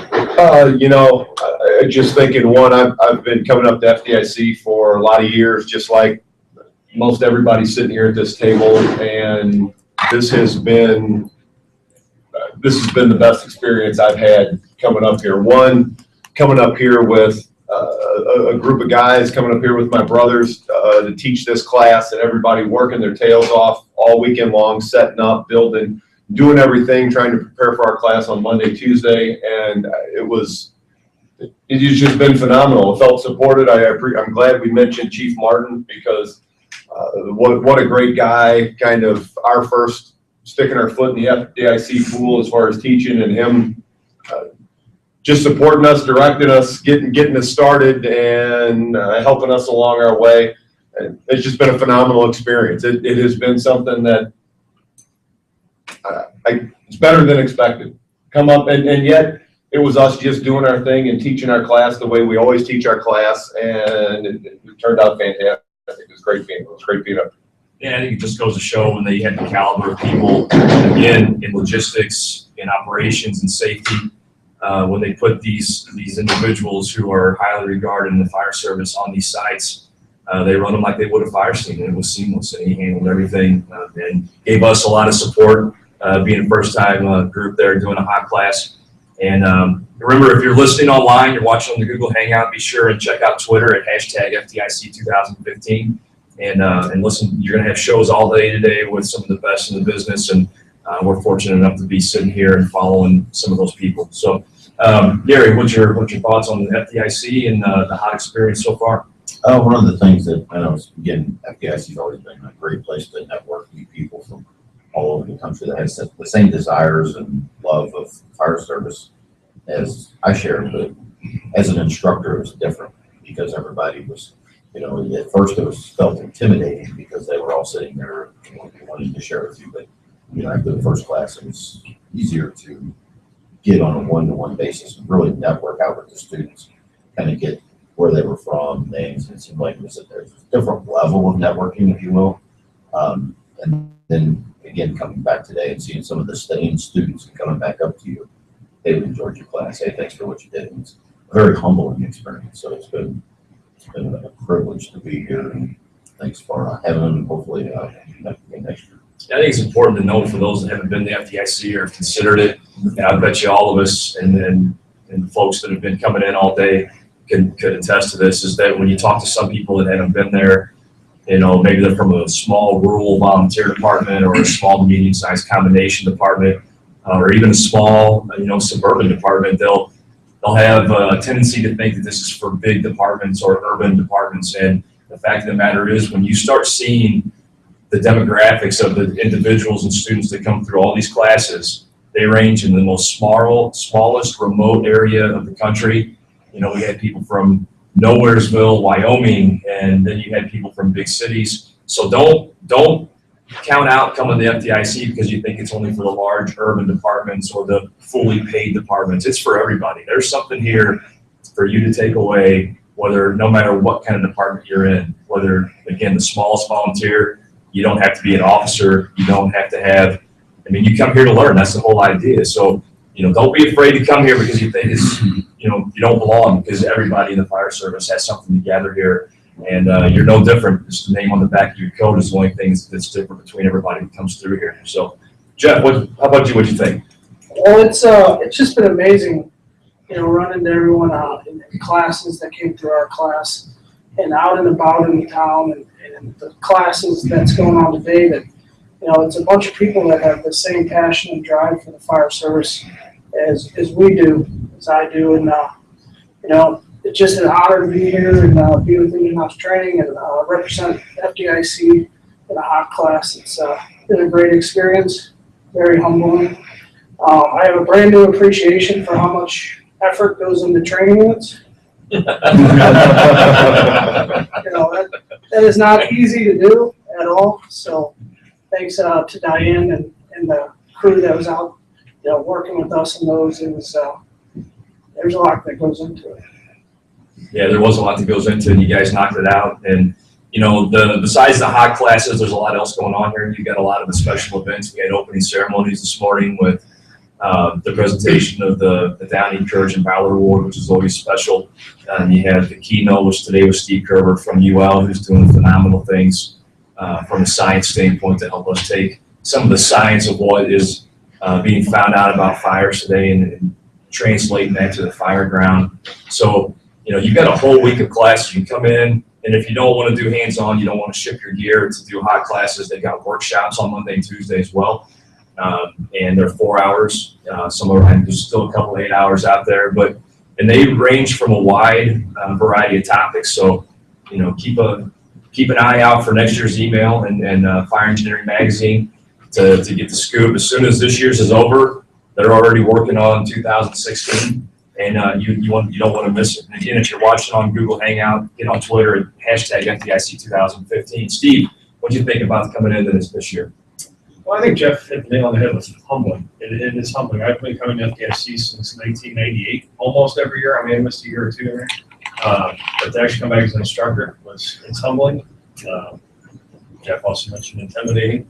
Wow, now we've got to do this, but and something else that makes FDIC, especially our class, was the students. We had some gung-ho, ready to go, participating students, and just to me that helped really make the class was our students and how good they were and how willing to they listened, they gave us feedback, and they would just all in when it came to our evolutions, which are not easy, and they can be intimidating for some people, but they did it. So I'd like to thank the students that came to our class because they were awesome.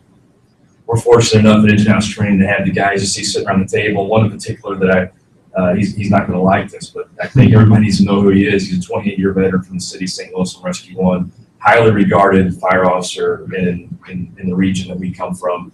And we're honored to have Mario Montero with us down here at FDIC. Just give us your thoughts. Oh, you know what, coming in, great group of instructors. Wouldn't ask to be sitting at that table listening with you guys. FDIC was great because it gave me a larger platform to present my message and present our message on what we did as far as our teaching. And it's one of those things that I want to get out there, to educate individuals, don't make the mistakes that I made during that time. FDIC provided that platform for me to get that message out there. Hopefully, the students took that to heart because the class that we taught was really, really dear. And we're thankful to have you. And I know we're running short on time. We're backed up a little bit. No, we're good to go. Okay. And so we talked about there's a lot to do here at FDIC. Tuesday night they had the ISFSI social. Tonight's the Fools Bash, and I think the Fools program is going to follow this one. And so you want to get out there for the Brotherhood. You got the stair climb on Friday, the National Fallen Firefighter Stair Climb, which is a great fundraiser. Tomorrow night is the Courage and Valor 5K. You can walk it, you can run it. You know, Jeff's gonna sprint it. We got it to training last night. Yeah, so- Hey, I am good to go for the first block. After that. But, you know, the expo opens, you know, soon, where you've got all the apparatus that's sitting behind us and equipment and the vendors. And we would be remiss if we did not mention the vendors that made our hot cuts possible. They supplied us with all the equipment. The Sterling Rope, providing the bailout kits, Honeywell is providing the harnesses, and Deus providing the belay systems, which increase the safety factor by an amazing amount. And those individuals for those companies are going to be out on the exhibit floor. They support the FDIC, not only in words and by putting a booth out there to sell a product, but also in their actions to help facilitate the training that goes on here, as well as do a lot of other vendors.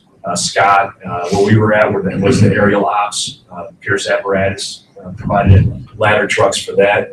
And so, you know, when you think about FDIC, there's a lot of moving parts that the Pinwell folks put together to make it happen. And a lot of things that, as a hot instructor, you get here a few days early, so you can see a lot of that stuff. Chief David Rose in logistics, you need something, you call it. We show up, the pile of lumber's already sitting on the grounds, and they do a phenomenal job.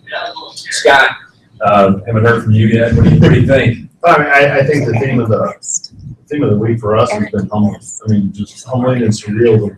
Just, I mean, we're walking around and we're now instructors at FDIC and rubbing elbows and talking to everybody that we read their articles and, you know, watch their videos and stuff like that. It's just one of those, it's almost like an out of body experience, just watching, being around everybody. And, you know, I had to pinch myself a couple times to make sure that I wasn't dreaming that I was here, but it was awesome. And, you know, being with all of us here, the 11 of us, and I know we've had this conversation a couple times, but I mean, these last couple days, even though it does feel like a month, has been like we've been at the firehouse. I mean, we're teasing everybody, we're laughing, we're cutting up, we're serious when we have to be serious, we're unwinding when we can and stuff like that. And it's just like being at a firehouse just on the road. Yeah, and really that's the atmosphere that you get when you come to the convention center. You walk down the hall, and you got all these other firefighters and instructors walking around with these tags on.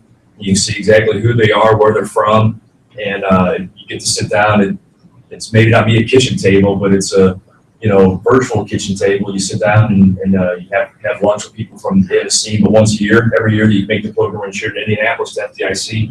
You get to hook up with those family members again and share that time just like you would at the kitchen table at the firehouse. And that's really what the atmosphere is for the entire week. It's all about the brotherhood and family. And luckily my home family allows me to come do this and share, and as does the rest of yours. And so we thank them. Kelly, you're over there on the far end over there. What'd you think? Well, for me, it was really looking forward to coming out here. It just went beyond any expectations that I could imagine. The interaction we had with the students from just all walks of life, all regions of the country, Canada, and just watching the evolution, watching their confidence grow just from us being able to share our information that we were presenting, and then their reaction when class was over, just how thankful they were to us. It again, humbling. Dave, you're back there behind everybody. He's hiding. A couple things. I've always come up here to take classes, but now to actually see, and we're actually the instructors that teach the class, is what effort and what time and sweat you put into this stuff gives you a deep appreciation for what goes on. Not just with the instructors, but also, like Jason mentioned, with the logistics. Getting stuff from point A to point B. And then after that, you kind of worn down, and the students get there, and all of a sudden it's just a shot of adrenaline. It just kind of pumps you up like a kid at Christmas morning. Just excited, everybody's adrenaline's high, we're having a good time. We're getting our message out, teaching and interacting with these people from all over. It's just amazing because you really think about it, our message is just going to our areas we're from. I mean, this is going all over in a very large scale. I can't thank FDIC enough for giving us this opportunity. It's been wonderful. we're gonna shift down here and get Andrew, and he's the youngest group here, youngest in the group, and got here he's latest. the one. He did the least amount of work over the last 5 days. He carries the bags. Yeah. It's I'm waiting for somebody to honestly pitch me. This entire experience is different. You know, it's you talk to your family at home, you talk to other people here. We got other brothers from the fire station and everything. Oh, how's it going? How's it going? It's like, just pinch me. It's so unreal. You know, everybody's mentioned something about humbling your experience of looking at these people you've been reading about for years. And it's just so unreal. And you know, I can probably vouch for everybody here. This was never in the radar. It was never something that we all thought this is how it's going to be our life someday, or this. It's just unreal to feel that we're part of something that's as good as it is. You know, as students that's been coming in for years and years and years, it's been so, we're just students, we're here, we're taking this class. Well, in all honesty, it's also the students that's making us who we are today. We're nobody special. We're nobody that's the specialist of everything here. We're all people that have a skill, have learned something, and just love teaching and love helping other people out. And it's neat. I mean, we went through our reviews. We've seen comments already on Facebook, people talking to us, sending us emails. And it's that kind of stuff that makes our job and our instructing so much better and more worthwhile, because once they come back to us telling us, hey, this made a difference, this helped out, I'm going to take this back to my department. You know, that's what we're here for. We're not here for the fame or glory or any of that stuff. It's for people taking this knowledge back, helping somebody out, and passing on to everything else, which I think is the entire premise of what FDIC is about. Taking that information that they've learned, taking it back to the department, teaching everybody else, and hopefully, you know, a skill like bailout is one of those that nobody will ever have to use, but it's something that if they are, they'll be proficient. Maybe it'll save somebody's life. So whenever somebody needs to pinch me, I'll be waking up hopefully sometime. But I mean, it's unreal. It's surreal. It's surreal. So. Hey Jay, can I touch on something? Because we keep talking about getting our message out there. So just touching on what our message is, you know, and as a company that we're here teaching bailout, about how to get yourself out of a bad situation, and first and foremost, we believe of don't get yourself in a bad situation, right? I mean that be good, as we were just in Aaron Field's class across the hall, that be good in stretching off the truck, know how to move your lines, know when to vent, know how to search, know how to do all those things, train tirelessly on all that stuff, but have your kit in your pocket in case you need it. And it's not a matter of having just a special kit or a certain kit. We've said this from the very first class we've ever taught in safety and survival stuff is whatever you have in your pocket, we don't care what it is, have a plan, train on it, know how to use it, be prepared for it. Don't just have it in concept. Have a plan for what you have in your pocket. So be an expert in it. That's what we believe since as we've come together as a group and individually, and that is our mission as a company. We have to be teaching the bailout component here, which we love. We're a bunch of bailout nerds on it. We love all that stuff, love doing it. And it is important to be able to get yourself out, but be an expert in the whole thing. And when you get to that point, have something. Don't just come to FDIC and train on it, as everybody's been saying. Take it home, train on it, rep on it, be prepared for that day when, as Mario has shared with us, that day when you might be at the window and it's going to happen like that. Be ready and be able to get yourself out of it. Absolutely. So I think we're going to close it down. We got more shows coming up, but just in closing, we just want to encourage you to get to FDIC if you haven't been here. It gives you a great opportunity to see hundreds of instructors, the best in the country, and you probably read their articles, you listen to the radio shows, maybe you've seen some of their videos. Well, when you come here, you sit in their class. When the class is over, you can go up and ask questions, and you can interact with them, and you can hang out with them and get more information and ask all kinds of different things of them, and get their contact information where you can email them personally. And that's the whole thing, is you come here and you get with those instructors and you get the questions asked that you may not get anywhere else. Maybe you can't bring them in, or they don't come close to where your area. Every year, it's in Indianapolis. It's the same month. It's usually within a week each other. You can count on it, put it in your Google Calendar or wherever you want to put it. Say you've got 12 months to save your money. Get here, see the instructors, breathe in the atmosphere, and be a part of this brotherhood. You'll never regret it. So on behalf of all of us with Engine House Training, a sincere thanks to Penwell Fire Engineering, Bobby Halton, Diane, Chief Martin, our site supervisor, all the people that make this machine work. We're incredibly humbled, honored, and our sincere thanks to all of you. Have a great week at FDIC, and we'll see you on the road soon.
Talk Radio. Each week, our hosts introduce you to a various cast of characters who only from here. Each host will share experience, knowledge, and expertise regarding their use in the fire service, allowing you to call in and speak with them live. An experience you can only find on Fire Engineering Talk Radio. So thanks for joining us. Enjoy and stay safe. Sounds like a ladies' man. Hello, my name is Rich Stack. I'm with Fools International. We're here at FDIC 2015. We're gonna have a little talk show here for the next 20, 30 minutes or so. With me today, I have two founding members. I have Walt Lewis and John Bart Simpson from the founders of the Fools organization, as well as we have the mother of the Fools. We have Ellen with us with her sidekick and our unofficial assistant, or her husband, Dick.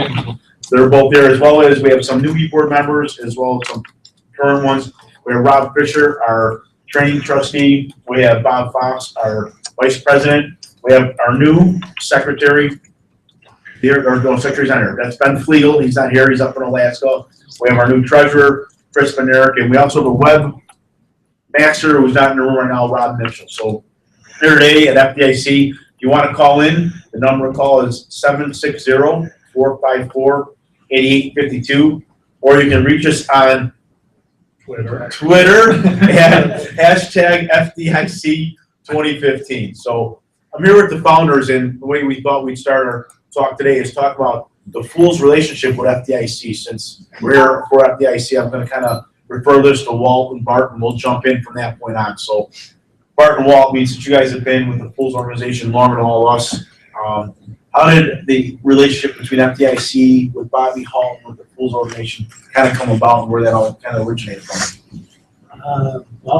John, you want to start? Bart? Yeah, I think it was, we knew the Fools was started in 1995, and shortly after that, many of the founders, who became the founders of the Fools, were coming to FDIC when it was in Cincinnati and then brought to Indianapolis in 1995. And then I believe in 96 is when we had the first Fools Bash in the basement of the Hampton, which good thing the fire marshal was out of town that night, and had an outstanding presence of future members and members through FDIC, the hands-on training, kind of did a lot of networking, and I think that's how our relationship got started, really, with FDIC and Penwell, and throughout the years it's grown. I kind of want to add a little bit. I wanted to thank Bobby Halton, Diane Feldman, that's how I know her, I can't remember her new last name, but and Penwell, and Penwell, they really supported the Fools and throughout the years, and helped us grow and let us be a part of FDIC. Like I said, most of the founders have been a part of FDIC since in '95 when we got moved here. So, Walt, you know, more to add? Exactly that is all the instructors start off teaching up here at some point, and people of like minds collectively gathering here in the mass numbers. It just, for both organizations, it's a perfect marriage in the sense of the Fools being a fraternity for firefighters who love this job, who want to bring back to their agencies and their personnel better practices, better capabilities, better tools, and this being the premier avenue to have that happen, it couldn't be a better place for this for the Fools to flourish. Sadly, in 2001, when 9/11 occurred, the Fools really excelled in its status, for the sense it became a clearinghouse for information on who survived and didn't survive, unfortunately. And there were some very good members of the Fools organization and of the FDIC staff that were killed that day. And they were honored. Bob Balcini and Bill Manning at the time, the editor at the time, did a wonderful job with the tribute, along with Diane Feldman and the other staff that was here. And since then, we've just continued to grow the relationship. And each year, the Fools Bash, hosted by the Fools here, and the Indy Metro Fools and other agencies help, and other Fools organizations help out, has been bigger and bigger each year. It's been fantastic. The Pipes and Drums and every other group that is associated with FDIC, it's not just a training network anymore, it is a network of training and education and brotherhood and everything that the Fools stands for. So it's, what it has become is fantastic. Yeah, and if you're listening live, tonight is the evening of the Fools Bash, right across from the Claddagh Irish Pub, and there'll be thousands and thousands of people there, and it seems like every year it keeps getting bigger and bigger, and we're kind of out. I think we're almost outgrowing the area that they reserve for us. Definitely. Definitely. And if you come tonight, we say it's the Fools Bash. It's for firefighters. So even if you're not a full member, come out, check out the bash, see what it's about. There will be a memorial inside the clatter ring tonight about for line of duty deaths that happened in the past year, as well in the U.S. as in Canada. That's something that the Indy Metro Fools and Muddy River Fools came up with the idea of doing, and there will be a memorial plaque up, and that's going to be ongoing. The clatter ring actually is hoping to do this every year. We can have a memorial plaque up each year for the line of duty deaths that happened from the previous year. So that's something you're going to come by and take a look at, and just to kind of find out what the Fools organization are about. And love to meet you guys, talk about the fire service. So here we are once again at FDIC. And if you've never been here, hope you're listening at home and you still have time to get here. It's a great experience, whether you sit in and take classes, check out the conference, some of the equipment that's there, apparatus. It's kind of an eye-opening experience. This organization was that for me, the Fools organization, but so was FDIC. There's a lot of things out there available for you for training, for education, to make yourself a better firefighter, a safer firefighter. So as we're talking about the bash, something I wanted to bring up, it's kind of a unique year for our organization as a whole. It's our 20th anniversary of the Fools organization, which is pretty significant. You heard the two founders talk. You heard Walt and Bart talk, and they started this organization back in 1995. This is our 20th year anniversary. So this year in October, from October 7th through the 11th, really the 10th is the last day, but it carries through that Sunday, the 11th. We're going to have our Fools Convention down in Shreveport, Louisiana. So hope to see you there. It's going to be hosted by the Brothers of the Boot. If you've never been to a Fools Convention, for our fellow Fools members that are out there listening, it's a tremendous experience. And when you also get out of it, it's a networking. So everyone sat at this table. I probably knew one person, our new treasurer, Chris, because we're from the same local chapter. Since that, the friendship and the network that has gone on because of things that happen here in our Fools organization or here at FDIC is a tremendous experience. And you need to be a part of that, embrace it, and kind of welcome it, because it's a tremendous educational and growing experience for you as a firefighter, as a person. So please come out tonight. And if you want to call in, we're still on for a couple more minutes. The number to call in is 760-454-8852, or you can get us on Twitter. Yes, I got it right. Thank you. My daughters are probably rolling over right now at home laughing about that. At hashtag, which used to be called the pound sign, by the way. When did it get changed to hashtag? I don't know. I call it a pound sign at hashtag FDIC 2015. So open up to some of the other members here. Your experience at FDIC, your experience at the Fools. We'll just kind of go around. Just real quick, want to thank everybody before we get going too far with that. Thanks, guys, from the Indy Metro Fools for putting on the event tonight. Definitely is a good time. A lot of people come out and join us. Good music, we have a good time and stuff like that. So come out and see us. We have Bobby Halton will come out and visit us this evening, as well as there's a special guest coming out to do a little bit of a talk with us tonight too. So when you guys if you get a chance, come out and see us. Appreciate the support, and check us out on the web. We have a Facebook page and as well as our website. If you have any other interest or looking for other information on the pool. But Chris, you're pretty new to the E-board, but not the Fools organization. Experience at FDIC. This is pretty new for you, right? This is pretty new for me. It's only my second time being at FDIC, so it's kind of a big deal for me. I've never been able to get time off work to actually come down here for stuff. So this was a good impetus for me to get my butt in gear and get down here and meet some new people and you can see what's going on. Just being appointed to the treasurer's position on the E-board is a huge honor for me. The Fools organization as a whole has really kept me going in the fire service for about the last 10 years or so since I got involved with Southside Fools in Chicago. It's where I go every month to get my batteries recharged so I can go back to work and hit it again for another month. And having a position now to where I can influence that with other chapters throughout the country is just, to me, it's still a little bit mind-boggling. It's a little overwhelming, but we're starting to ease into it. We're getting going. Wow. Other than that, Blog Talk Radio. Just remember to keep an eye out and ear out for when we're doing our Blog Talk shows. We like having people call in and give us some input. We're always looking for guests and hosts and stuff like that. So if you have any interest, get a hold of us. We're looking for people to get involved. Okay, moving on. Ellen? No, Our mother? So Ellen's asked me to talk for her. She just wants to say thank you, everybody, for coming to such a great show. She says, The mother of all fools. the mother of all fools. No, Who's supposedly really retiring from the Fools organization this year. This may be the 4th or 5th retirement. We're not sure. I don't know, we may keep her on as retainer. It'll be my personal secretary, hopefully. But we don't know. Personal secretary. Right, that too. Or just a consultant. Right, something like that. Whatever can benefit me from doing the least amount of work. So, Rob. FDIC is great. if you've been here, you want to keep coming here, and that's the hardest part because it, for some people, it's a long distance travel. But once you get here, it is the premier conference of fire service in the world, in my opinion. And not that I've been to Sweden or any of the other ones, but I have been to a number of conferences in my career, and this is the place to be. More firefighters you're going to find anywhere else. The education's top notch, taught by premier instructors across our nation. You just want to be here. As for the Fools, I actually was going to FDIC before I got involved with the Fools, and after 9/11, that's kind of how I got pulled in, or I was looking for an outlet, want to be connected.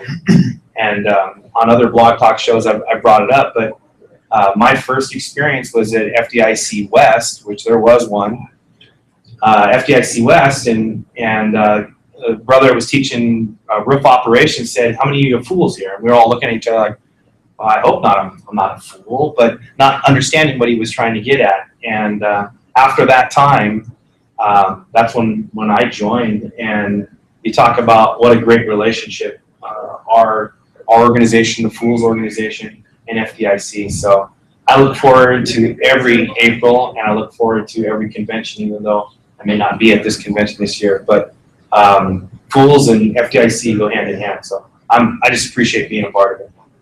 I kind of consider working right outside of Disney World that the FDIC is the Disney World of the fire service. I know so many people, it costs a lot to come here, but they save up so they can come here.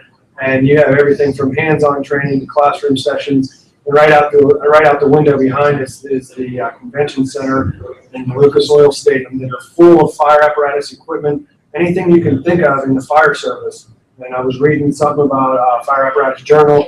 They're posting, they're like little kids out there looking at all the fire trucks, out in the convention center. And like I said, it is a Disney World of the fire service. And the convention center itself, you cannot do it. It seems like you cannot do it in one day. You're going to be running through the place. But if you're really going to stay and look at some of these things, you got to put 2 days down. And the sad thing is when you're trying to do classes and you're trying to network and everything, it makes it really difficult to get through. You're almost just talking a conference too. You're not even talking show. You're not even talking the classes. I mean, it is a full week. If you want to jump in classes from room to room, from the hands-on stuff to classroom session. In fact, speaking of classes, Walt, you still have some left that you're still doing? I have one tomorrow, Thursday afternoon at 3:30. It's developing and implementing a field training officer program for your department. It's something that's been successful with the Orlando Fire Department. My integration system allowed me to speak about it. And it's a great avenue to explain just another class of, I think Bobby mentioned 210 classes being presented, classroom classes, and 50-something, 21 hands-on classes and 50-something workshops. So like what you're talking about, there's so much going on from the touchdown wheels like Monday morning, get started, to the Friday afternoon into Saturday. And there's everything under the sun, fire service that you want to do that is here. It's, including the Fools Bash tonight. That's right.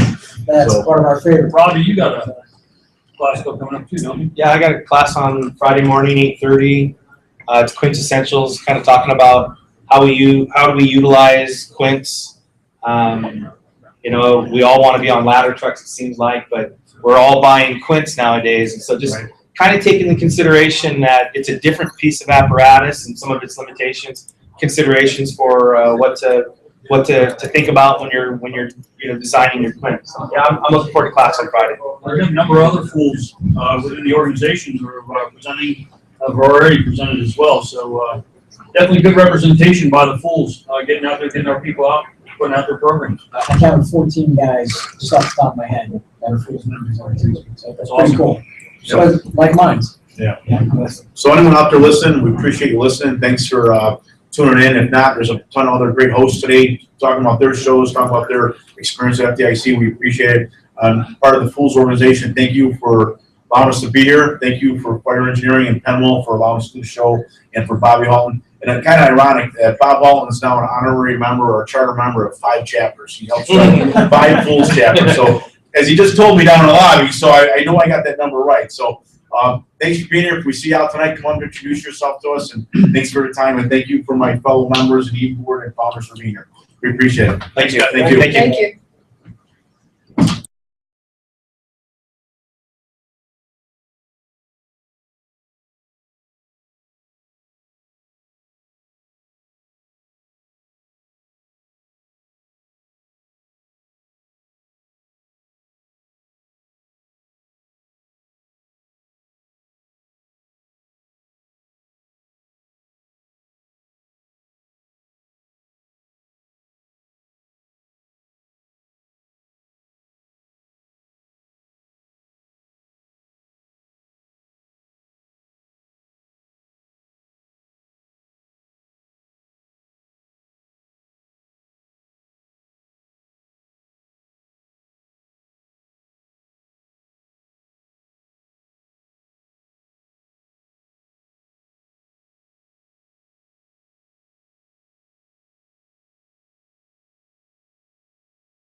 Good afternoon, and we're live from Indianapolis and FDIC 2015.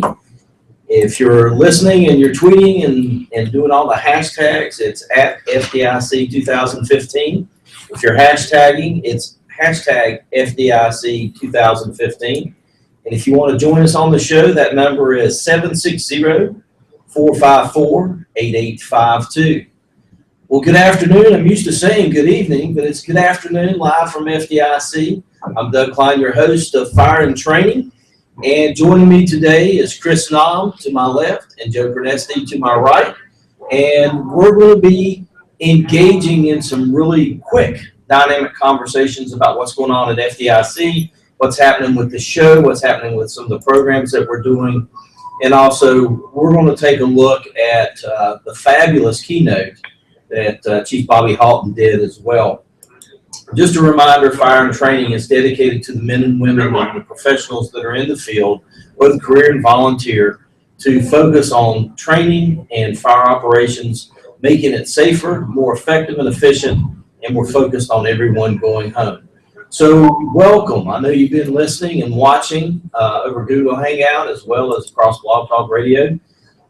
Chris, partner in crime, we work together on the fireofficer.com and Fireground Leadership Buildings on Fire series, all through the Firefighter Nation, Joe Gernesti. I'm a board guest writer, part of the team now, as producing things on the fireofficer.com.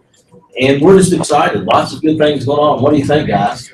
It's been a great show so far. We've just gone through day number 2 of both the pre-cons. Those are out of the way from both Monday and Tuesday, and we ventured into the opening ceremonies this morning, which were just phenomenal. Chief Halton just did a fabulous job as expected, as we certainly come to expect, which have certainly recharged, I think, all of the audience and those that were listening and watching as the events were streamed. But just phenomenal, absolutely phenomenal. Yeah, it was really pretty neat sitting there, and Chief Halton's talking about honor and integrity and duty and teams, and it's not about yourself, it's about others and serving and the honor code.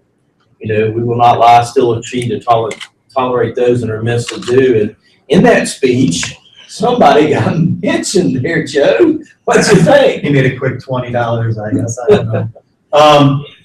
I don't know. Probably one of the most humbling things that's ever happened to me in my career, to be honest with you. I wasn't expecting it. Came from left field, but you know, for him saying it, it's a challenge to me to up my game even more for fire service and to continue to write and to teach and to pay it forward. And so in a good way, he called me out in a good way that, you know, it's up to people that share his passion to continue what fire service is all about. It's mentoring and paying it forward.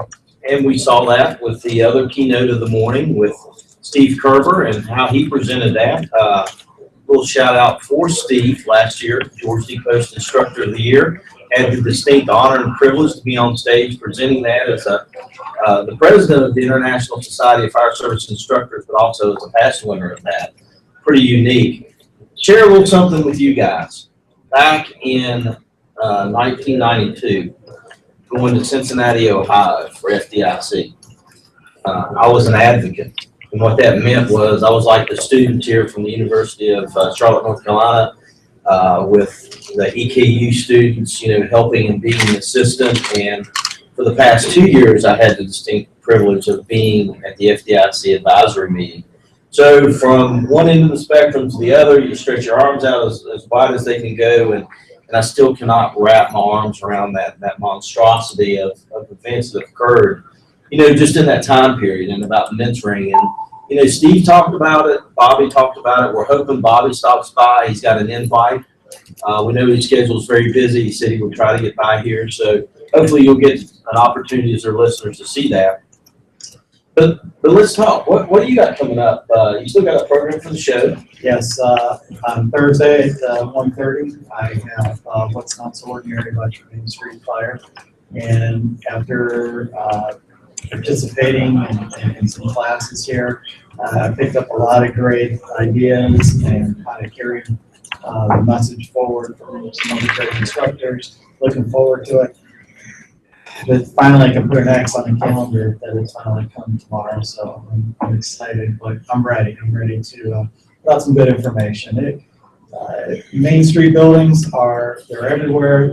In talking to firefighters here throughout the week, they all have them. They all have fires in them, and we're going to mix up not only building construction and all the components that go along with size up and those particular strategies. We're going to incorporate some fire behavior and some of the new, I don't want to say new, but the dynamics that have been talked about here this week as far as fire attack and thinking. We're going to put it together, and it's going to be a thinking person's class. So hopefully it'll be a good class.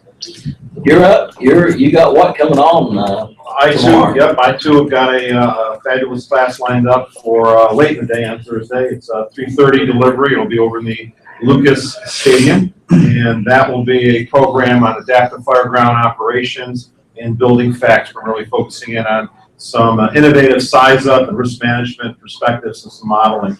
And I would be remiss if I didn't mention this on Joe's class.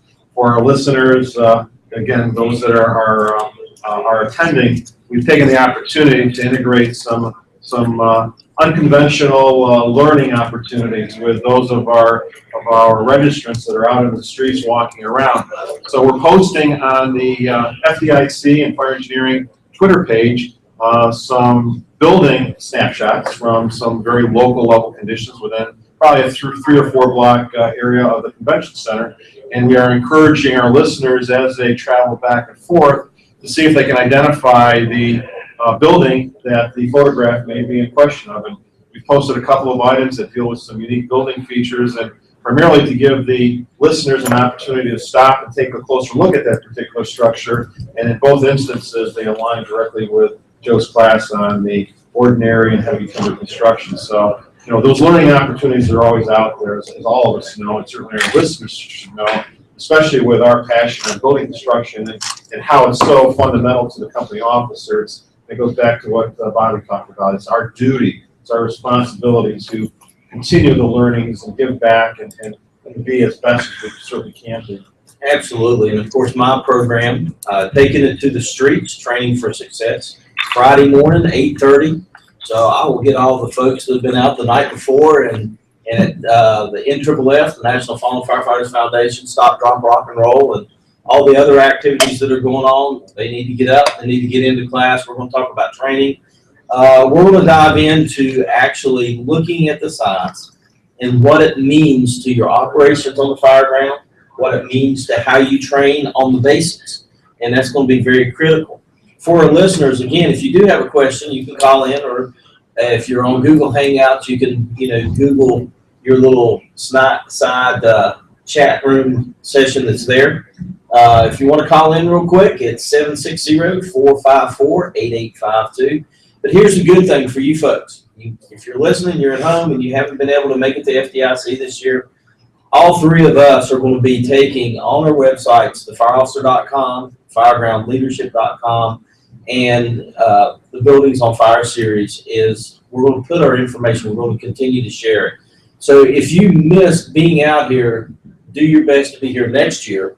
But we're going to continue sharing. We're going to take all of our stuff that we have, and we're going to continue to expand and grow it into a much larger fashion of sharing what's out there. And we all three feel that it's very important from a fire and from a training perspective, from operations and being boots on the ground, that you have the information that we have. And what's ours is yours. We want to share with you, and we want to give back. That was the whole foundation and the premise behind beginning the blog sites the way we did, and to be able to share. But let's talk a little bit about just what's really going on in the world. I mean, if you think about the changing dynamics that's out there and the need to go back to some of the basics, stretching hose lines is critical. Whether you're hitting it hard from the yard because you're limited on manpower and you can't support the operations, to you have the ability to get inside, and the need is to be inside, with rescue being that opportunistic component that is prevalent. Life safety is our number one focus, and we definitely want to take those opportunities and using occupancy profiling, risk profiling, reading the building. I know that's one of the things that you talk about. And, honestly, this is stuff that I grew up on and cut my teeth on in 1979. And folks that have come along the way that kept that going, Dave Dotson about the art of reading smoke, all these great folks like the late Francis Brannigan talking about the building construction. I mean, this was the godfather of building construction. And, one of the things that he did tell me before he passed away in a conversation that was really unique, he talked about the sixth type of building construction. And he says that's the other stuff that's being built. It's a conglomerate, it's changing, it's evolving. He said, I will not see the changes that occur in my lifetime, but it will definitely be different, and it's going to impact fire ground operations and training. But the basics of being able to stretch hose lines, coordinate attacks, ventilation, search and rescue operations are critical that we continue to train on based upon these changes in the fire service. And obviously it has changed. And our staffing has changed. There's been a lot of things that's passed on that. So thoughts? Well, I could come up with a class after watching what's going on here at FDIC. I would come up with some type of class, almost like police go through, where it's observation and being able to pick up little things while you're patrolling the neighborhood. Bringing over to the fire service this is all about getting out and looking at your buildings. And are we doing a good enough job with our fire officers, with our firefighters, especially younger generation firefighters, getting out and showing them what to look for, or what will be a key sign to stop the truck, get out and look. And I think we talk about it a lot, but maybe we need to educate and say, okay, you see a yard dumpster sitting in an alley, it might just be a dumpster full of garbage, but is there renovations going on in that building? And to teach younger firefighters, all firefighters and officers, to, when you see it, think about it. Maybe they are doing some work in there. Maybe I need to jot that down and follow up and see. We need to be better observers in our districts. I would agree, and that paid huge dividends for me many years ago now. It's really beginning to get many years ago. The first big working job as a battalion chief in Chapel Hill, we got dispatched to one of the university buildings, which was an 8-story building, about 15,000 square foot per floor on there, and they put the building as being under demolition, which we knew right off the bat that was incorrect information. We didn't know that it was under renovations because of the observation of our crews being very diligent to be out in their districts to do we called it area surveys and area familiarization, and we knew what was going on. You know, we put 92 pair of boots on the ground that day in operations, which was a large operation for the Chapel Hill area. We had the opportunity to be interior to that building. We sent the University of North Carolina hospitals into a level 3 disaster. Dean Smith was signing autographs that day, so every news media outlet was in the area. And here I am in command. But you know, everything went well. People understood their roles. They were well trained. And they had that observation unit you're talking about. But Chris, you're the building guy. You love building construction, and you've been doing it, an architect with a historical trade value behind it for what you do. How important is it to really be able to know the bones of the building when it comes down to fireground operations? I mean, you know, Doug, and Joe knows this too, it's fundamental to all of our operations. We're talking about structural fireground operations, and they are occurring within a structure. We certainly better know about the building's anatomy, understand how it's built, understand the compartment, and understand the one constant element, and that's the fire within that structure.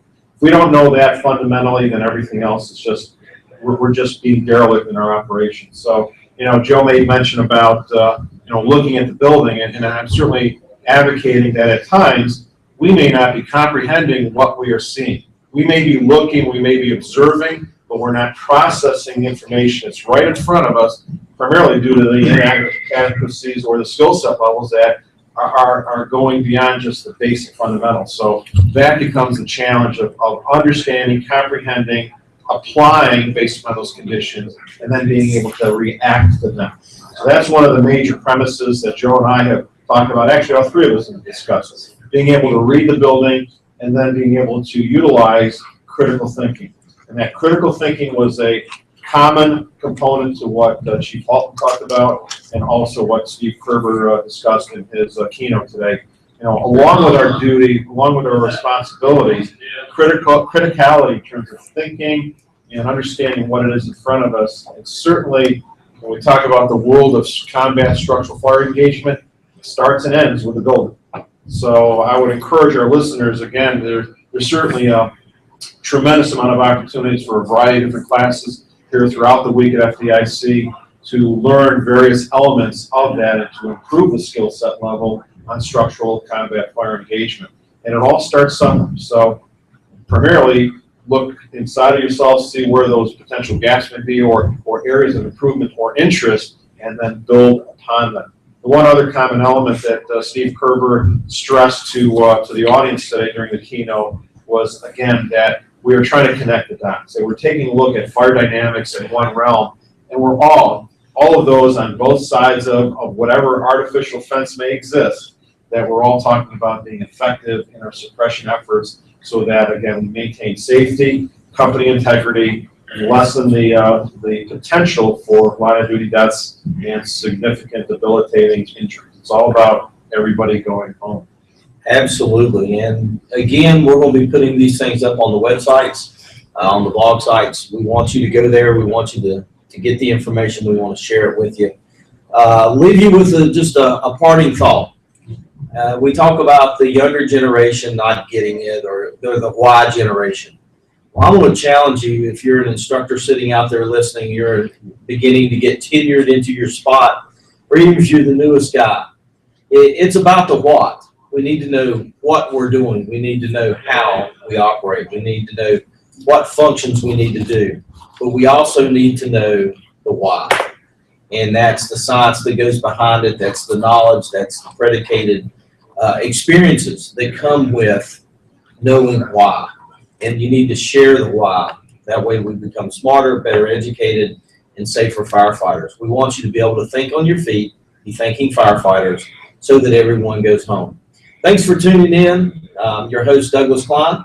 We're with Fire and Training. We look forward to seeing you next Wednesday night as Fire and Training shows up again to give you another edition, and we'll give you some Power Pack stuff. Thanks for joining in. Got some good friends coming in the room. Anthony and Billy, Jim Duffy. They're up next, so you guys stay tuned. Another Power Pack program. Thanks for joining.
Hi, welcome to Fireground Strategies and Other Stuff from the Street with Anthony Avillo and Jim Duffy on Fire Engineering Talk Radio, where firefighters come to share their knowledge, their ideas, their opinions, and most of all, have a little bit of fun at the same time. So stay tuned and enjoy the show.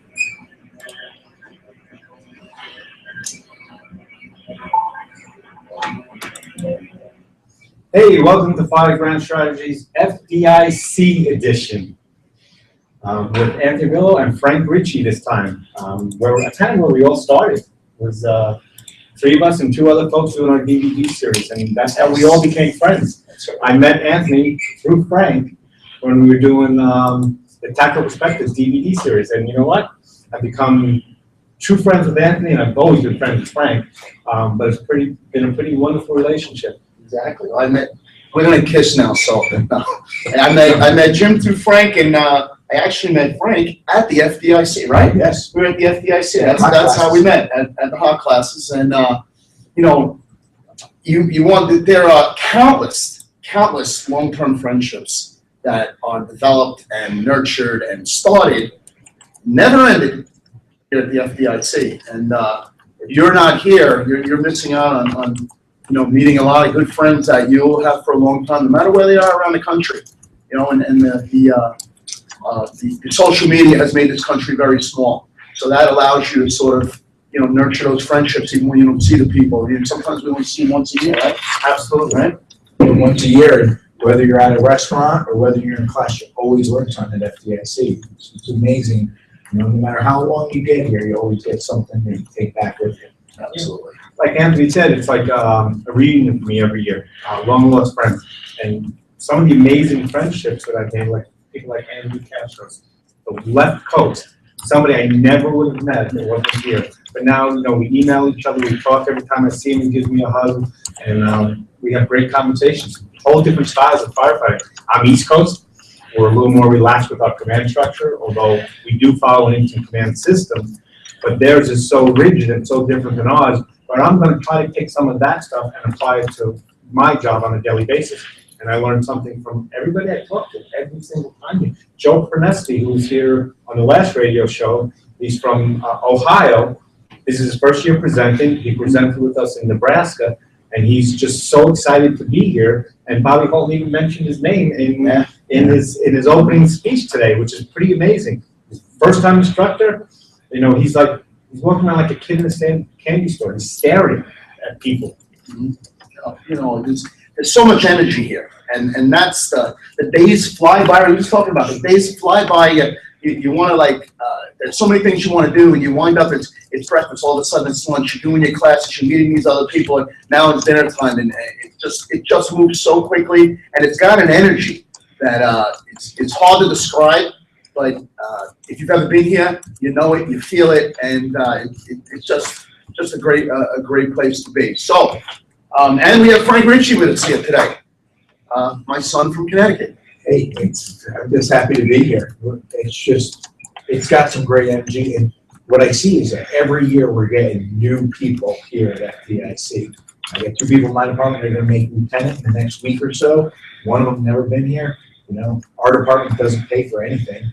And he went out of his own pocket to come to FDIC and pick up some great quality training. Tell him he decided to come.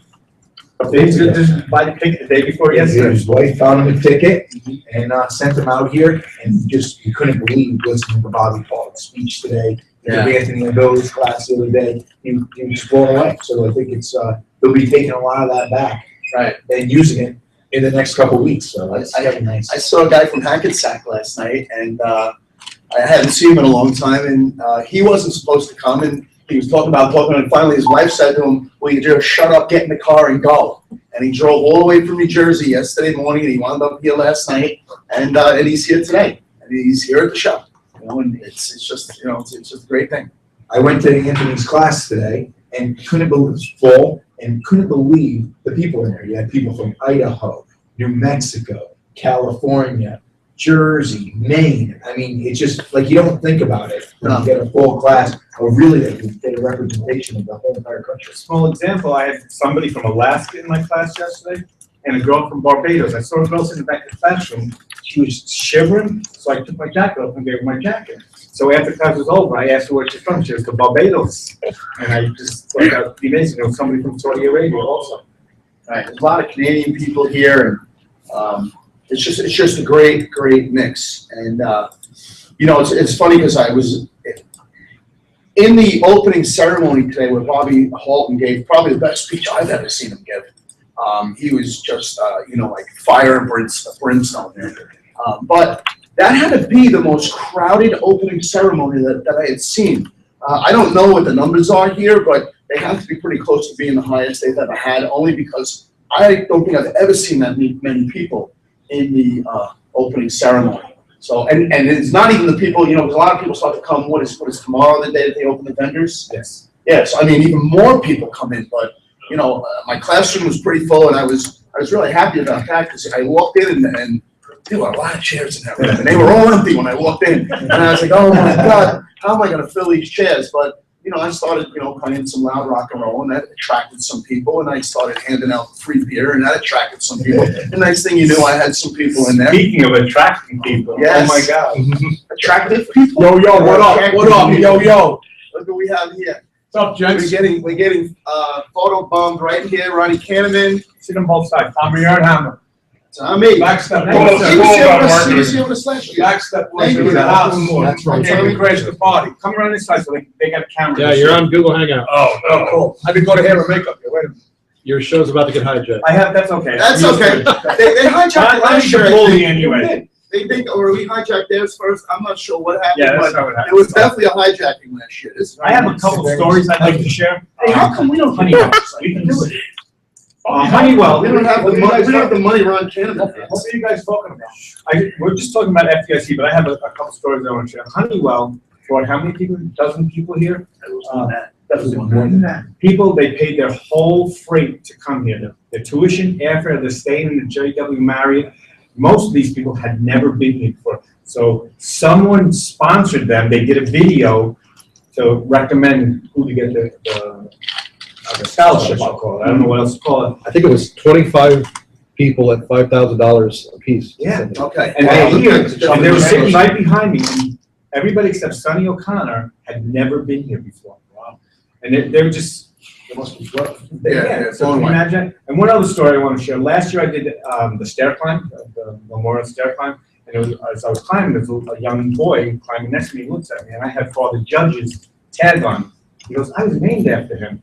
Okay. Oh, wow. So I look at him, and I said, you climbed? He goes, yeah, this is the third time I've climbed here. He goes, I wanted to get him, but I got somebody else instead. I said, well, here, you can carry it.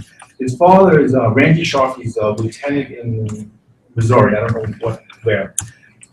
He was in New York for his honeymoon when 9/11 happened. So he stayed and worked on the ground. And when his son was born, he named him after Michael Judge. So I can't climb this year because I'm flying on Friday. So I got. And you're a year older. I'm a year older. but I got Downey's picture. And I gave him Downey's picture. He's going to carry Downey's picture for me on Friday. So he's 7 years old, and his mom and dad around here. And I think this is pretty awesome. Wow. That's my favorite story at FDIC. I was going to climb this shit, but I got a bad attitude. So. Yeah. It's easy to just donate money. It's a lot easier. And if you're not a climber, you can do the 5K run, which runs along the canal and White River State Park. Beautiful, beautiful place, beautiful canal. And so if you got bad knees or something, and you can't run the stairs. That's another charity event that you do that run. Well, just donate the money. You don't have to climb. Here, yeah, there's $20 to the National Fallen Firefighters Foundation. You're right, it's a great organization. And if anybody has a picture, Anthony took a bike ride on the other way on the canal. It was you, correct? You took a bike ride out here? Yeah.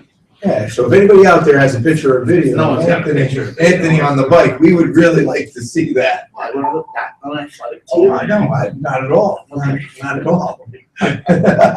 No, we're not even going to talk about that. And you spelled it wrong. Well, I'm not a member. Okay. You spelled it wrong. I think it's interesting. Something strikes me lately about FDIC, we started out with, the fallen firefighters started doing their event on Thursday night, Stop, Drop, Rock and Roll, and they raised money for the foundation. And the 5K run, the staff line from 9/11. And last night was the second annual of the comedy shop for the Cancer Support Network. And it strikes me that we're almost not in the charity business, but we've been forced to set up these fundraising things, you know, because of circumstances, things that have happened. You know, Yeah. I mean, 10 years ago, you know, the guys were getting cancer here and there. We didn't think about it. We didn't talk about it. You know, now it's like we've kind of been forced into this thing where we're having these events to support up the brothers and the sisters who were getting sick or hurt or have been, you know, the 9/11 victims and stuff. So like every night of the week, there's something else, you know, and it's, I look at it like that, wow, that's too bad. You know, we shouldn't be in that kind of position. You know? Yeah, but we're firefighters, we give, we help. Oh, And no, we take care of each other. Absolutely. That's why we do it. Yeah. Yeah, That's why we do it. but he's right. We've almost been, I don't like to say the word forced, but, you know, we've almost been forced to take, you know, take a harder look at it, and it's come to the forefront. And, you know, it's unfortunate that so many firefighters come down with these horrible, horrible diseases. You know, we've been talking the last couple of years about the cancer issue, and last year, in some chat, in some room somewhere here in Indianapolis, somebody said it's our generation's job to try to link these things so the next generation of firefighters don't have to deal with it. And I think it's pretty lofty, but we now have data. You know, they just released the big cancer study from 1950 to a couple of years ago, and then Australia just did one. I don't know if you saw this. Yeah, and it mimics what's going on here in the States. The cancer ends up in the same spot, in the same anatomy part on men, and the whole bit. And so at least we have data now, and the doctors can look at it and say, well, wait a minute, we got to do something different. So I think we're on our way to trying to get it, but I kind of agree with the fact that maybe it's our generation's turn to try to look at this thing pretty hard and say, you know what, you know, we're moving that way. You know, they have them, you know, wash your Sundays and wash your gear and shower twice after a job and all that stuff. And I'm like, maybe we can take care of this thing for that. We put a thing in it. Okay. Or we keep sharing the knowledge and letting people know that we need to do that. We're starting to make a difference. I was working on overtime on Rick Gibson's ship the other day, and we had a fire, and someone around, some collecting everybody's hoods. Yeah. And we put them in the washer. One of the guys that's on light duty goes, give me everybody's hoods. And the department actually ordered a second hood for everybody. They issued everybody a second hood, or they ordered them. They're not happening yet. But 5 years ago, if I would have asked Pete, I mean, I'm not blaming Pete, but he would have said, they got hoods. We got a couple spare downstairs, but now we have this data, and we are issuing second hoods. We're, you know, we learned to take our turnout gear and dry it, or get a second. We don't have a second set, but you know, don't go fight another fire in wet gear. It's not going to be good for you. And you know what? It's just a matter of sometimes just changing that. Oh, old habits die hard. We know that. And sometimes it's a matter of getting into a new habit. So, you know, at the hoods, that's going to become in a couple of more months. It'll be automatic. Everybody's going to go like that in the firehouse, hand it to one guy, and go right in. It's going to be like anything else. Like seatbelts. Yeah, exactly. 10 years ago, nobody was wearing just like That's the first time somebody told me I could actually wash my PPE. You kidding me? We never wash this stuff. I remember my old coat before I got the new turnout gear I had just before I retired. I stuck my hands in my pocket because my fingernails would be dirty. You know, like it was so salty. Like you know, but again, it was a badge of courage or a badge of and an experience from years back. But it's it's probably not the best badge that could be. You know, well, it took us all these years to figure it out. Yeah. The good admit it. Yeah, and the good news is, medical professionals. Well, we got something going on now in Connecticut where we put this health and safety consortium together. We got one doctor sitting on this consortium with us. Dr. McGuffey from Yale. She's been on the NFPA for 82 committee since the beginning. So the doctors are involved. We had something in Waterbury a few weeks back. There was a doctor there from Harvard who's got 10 years of firefighting stuff going, basically on coronary heart stuff. And the NY had their symposium too, so I went to that. They also had Fall Firefighters Foundation, brought doctors from the CDC. I'm talking about coronary disease and firefighters. They're really collectors. They got a good database of stuff. So it took time to get that. So I think we're turning a corner. Really think we're turning a corner. We're definitely making that awareness.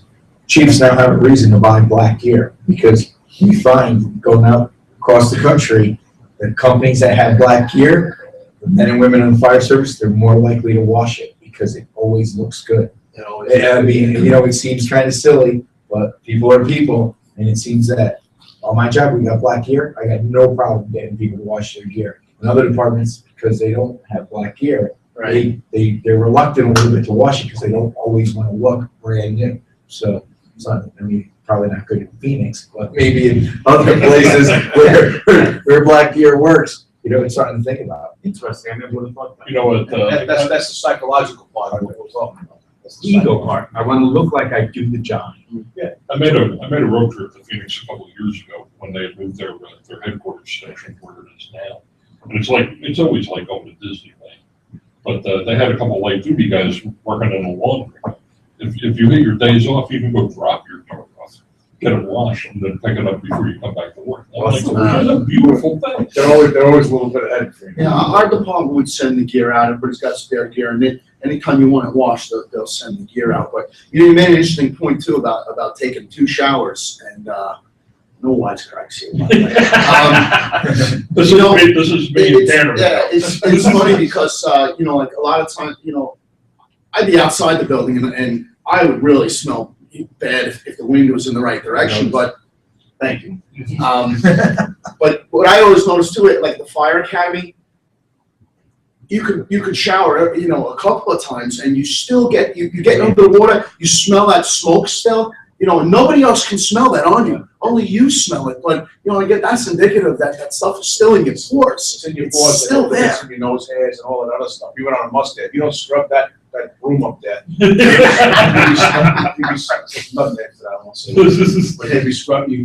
smelling smoke for days. Oh, yeah. It stays in. I mean, it's still there. Even if you smell on your hands, and I guess if you can do that, that means like your body's not really purging that stuff. That could be It's kind of like garlic. Next day, it's still coming out of your pores. Yeah, you're absolutely right. Garlic is good for you. Yeah, garlic You is good. just have less friends. So maybe you need to eat more garlic to push the smoking products combustion out of your pores. If there's any medical people listening to this, now disregard that last message.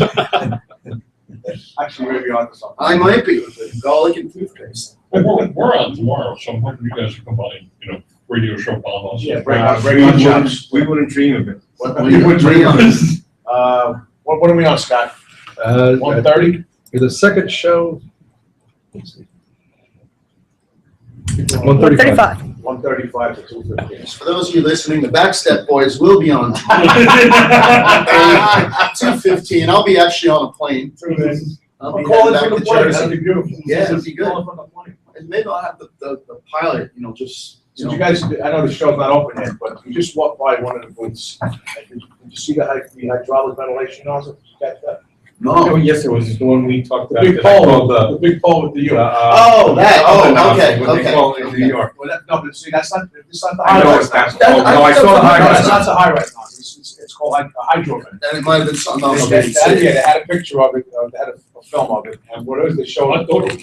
No, it's not the high rise nozzle. It looks like it. Yeah. And what it is you take this long, it looks like a shepherd's stick. It's got the big U on top. Yeah. Yeah, but when from the outside of the building, they stick it by the window and they start water through it, and it's like being inside and using a fog pad to ventilate the room. Only doing it from the outside. And it's what you gotta see the amount of smoke it's pulling out of that building. Really? Yeah, from the outside. Pretty cool. Oh, wait, you turn it around so it's shooting out? Yeah. But you can use it the other way too. You can actually Shooting out. do. Oh, that's why it's got that. Right. Basically, you stick that U into the window. The U goes into the window. And the water goes through it, and it creates there's like a filter on the back, and it's creating a suction like a Venturi, and it's pushing the smoke right out with using the water. Well, that's Called kind a hydrant. of interesting. But if nobody's inside the building and the fire's not really out, you may not know right away. You're training air. You may not even know. But I think I don't know what the application could be, because if you're inside, you can do hydraulic. Yeah, that's what I was thinking. So I was just But it has quite the force and the pattern on it. It looked like it was pulling a hell of a lot of smoke. Maybe it's and I bet for something like I gotta go like gas or something. Did you see it? It's right down Yeah, right outside the fire. I'm just trying to wrap my head around it, because if you're on the outside, and just kind of like when you hydraulic vent, you'll get the little pockets to light up, so. Because you got draft coming, you create draft, so. Maybe it's something you can use with something like when you have a contaminated environment, not from fire. Hazmat? Like a hazmat. Oh, or some definitely sort. We got five people debating about something we never studied. Why don't we go down to the booth and find out what it's supposed to do? Logical. He is the spot. I've been hanging out with him for a really long time. You just call him Spock now because he's too logical. That's why. I was never logical, so I met Avillo. Shannon just said we're gonna stop by their booth and ask for some money for the free plug you're giving them. And I'm not sure if we were necessarily plugging it. We're still trying to figure out fire behavior, fire tactics. Give us 10 minutes down there. If we're hugging it, we'll be plugging it. Don't worry. Oh, that's great. That's great. So One thing I want to do before we move on is thank these two guys. Scott, thanks for what you do for us every month. And you know what? I don't know you at all. Shannon. And your area. I work for Pinwell and I do webcast. And I'm going to take So over. you do the Google Hangout things. Every Wednesday we do the Google Hangout. Every Wednesday. I'm going to take those over from Brandon. Again, we wouldn't be on every month if it wasn't for you guys. And I realized that, especially when this first started with the switchboards. And you had to do, Scott had to do every switchboard and answer all the phone calls and do all that stuff until we changed around after about a month, I guess everybody started doing it. Yeah, y'all are good at it.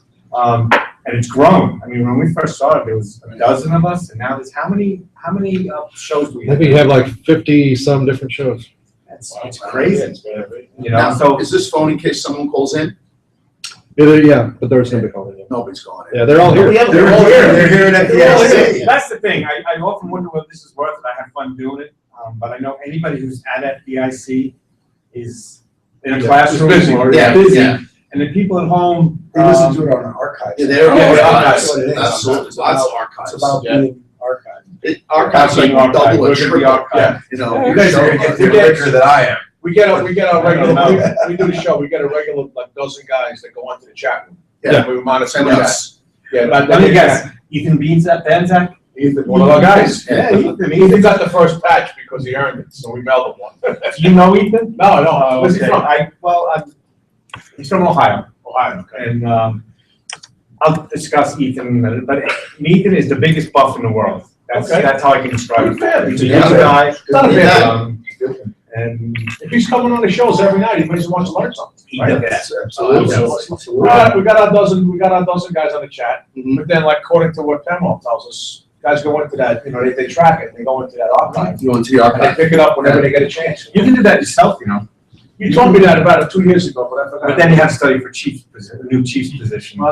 They told me they're gonna get me Velcro patches from now on. It's a lot easier. An evolving door. Yeah, there you go. See, it works like it's a hump. Well, you get to keep this one. Nice. It's my ex-friend Duffy. It's, You know what, my former friend. Ryan's a chief in the southwest corner of our state now, and it's amazing. I drive through there all the time. I always think that, shame on me. I have relatives in New York, and I drive almost right through his community, and I go, next time I gotta leave an hour early so I can stop. And of course, being a firefighter, I should, and I never do. So you should be ashamed of yourselves. But when Ron comes up to chiefs meetings, they always have the chiefs meetings in our firehouse, but he always does it on a different day than when I'm working. Yeah, it's the second Tuesday of the month. Every time I'm in the firehouse, I walk in and say, "Mr. Duffy working today?" And the answer is always no. Am I right? I always ask for you. I don't know, I'm not there. Ask your bosses, they'll tell you. I always ask for you. Now he's checking his chart, whether he You carries checking know his where I'm chart. at? I'm off the second Tuesday. He's texting. Good. No, I'm not. I'm almost glad you won't be there. I don't want to see you. I'm gonna come in just to see you. We should. I'm not allowed in that room. Do you live in Wallingford? No, I live in Durham. How far is that? 20 miles. 20 miles? 20 miles. Next time, if you're off that day, you don't want to do this, do you? No, okay. You're off, when I come to. All the quorum is off the table at this Take a ride point. to Wallingford and do it. Well, I go and tell them to come in over. I can do that. I'll call you, chief. for you. Come over, have lunch, I'll even buy, how's that? We're gonna be sponsoring a new fax that the electronic test that everybody can participate in. Jim Duffy look like? No, it's, how long it takes for him to drop the F-bomb on around the air. He almost just did. You almost just did. I heard it. We're live from FDIC. You were thinking. We're being filmed. See, on the radio, it's easy because no one really knows, who we are. It's very anonymous. Yeah, they do. But oddly enough. My name's Jim Duffy. My name is Jim Duffy. DJ Norwood. So we go for this. Anthony Castro. Real lineup we got here today, I'm telling you. But then, about a year ago, we had Dr. O'Neill on the National Fire Academy. So we're chatting about stuff, National Fire Academy stuff, and the state of the federal government, which is always in a shambles and everything. So I dropped them. We're talking about the frustration about the federal government. You know that effing guy in Washington? Dead silence on the other side. I said, Doc, you still there? He said, did you see that on the radio? I said, we're on internet radio, baby. Everything goes. Everything goes. The guy was looking at you through video, you saw Like how it started, right? saw the chief in New York. Oh, yeah. Out the window. In fact, I said it. Oh, yeah. The radio transmitter. Yeah, that was great. Get that effing line in there. Well, he asked the lieutenant 3 times to put the line there. Oh, I know. Do it. Yeah. But I used it in my class about effective communication. How important, radio discipline is. Right. And I played that. He was definitely clear and concise. No doubt. But No doubt. it's definitely not what you want to be doing on the radio. I'm sure there was discussion, but I'm sure there was a discussion about what caused. Well, I'm thinking he did that over the Andy Coffee, which is not modest. Fireground. Yeah, just the rest of the country's somebody was filming it. Yeah. Somebody was filming it and they picked it up on the camera or whatever. It's still not the best to show Now command. it's on YouTube. Command presence. It doesn't show you calm and relaxed. He's in everything. What's the guy in Jersey that just got caught on camera dropping his pants? Oh, that was the chief from Atlantic City. Where's the command present? Brooksy, Did you see that? dropping his pants. Ladies and gentlemen, this is Chief of Atlantic City dropped his pants. Maybe we shouldn't be saying this. He went FDIC. into a city Yeah, building, no, there you go. and it had security in the lobby, like kind of a city hall or something. And they said, you have, where's your ID, Bob? I some fight. It's $3 an hour security guard. He said, I don't care who you are. Show me your ID. Okay. He dropped them. Dropped trowel. Right on film. He's done. Basically, he's done. Is he really? Yeah, it looks that way. Wow. They were actually talking about regionalization down there with Brigantine and Ventnor City because the governor is Governor Fatso. He's retired now. You don't give a damn. I like that. Oh, you got yeah. another Jersey guy sitting behind the camera. Yeah, he was supposedly pushing it. They're doing a study now on it, but there's Ventnor and Brigantine is saying, well, for us operationally, it would probably be a good idea because of the additional manpower, but fiscally, it could be an absolute disaster because of the Atlantic City problem. Yeah. So, it should be interesting to see what happens there. That's probably what they want to do. They want to bring the money from the other cities to take care of. Right. But the other cities. No, I'm sure. These are 2 small career bombs. Yeah, they're probably saying, well, you know what, mutual aid was not so bad. Right. We could just use mutual aid. Governor Fatso, I like this. I can say a lot worse Oh, than no, that. you can. He's an evil man. Well, you shouldn't because we're live. That doesn't matter. If he comes walking through the door, I'd say the Oh, same Governor thing. Fatso. I would. Governor Fat Bastard, have a seat at the table, please. That's right. That's In right. case anybody wondering who they're talking about, the governor of New Jersey, Chris Christie, is who they're discussing here. I wanted to make sure that everybody understood. I'm good because I live in New York, so I don't give a shit. I live in Connecticut. I heard the story. My brother's still on the job in Jersey and was traveling, kind of fire department chief around the airport. Somebody looked at it and said, New Jersey, you wish we had your governor. And he said, yeah, we do too. That was actually in your firehouse, and they had those little stickers, Yes. which I'm going to leave off. Yeah. Do we have stickers? Yeah, they're in the Chris urinals. Christie's face on In it. the urinals. Never mind. I got it. It actually says. Target practice. Yeah, target practice. Beautiful.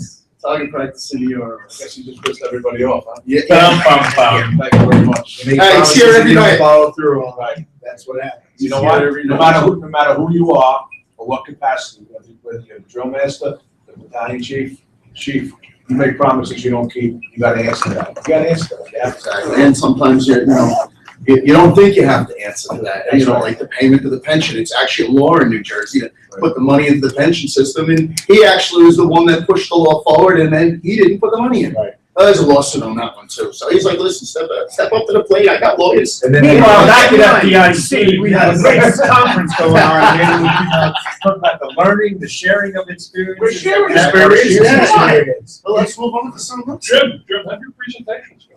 Awesome. Actually, this gentleman here was right in my class, which I'm very grateful For for. about 20 minutes. It's okay. Our class went great, and Excuse me, before you go on. He called you a gentleman. That doesn't annoy you? Well, we'll talk later. Okay. Last one on. Never mind.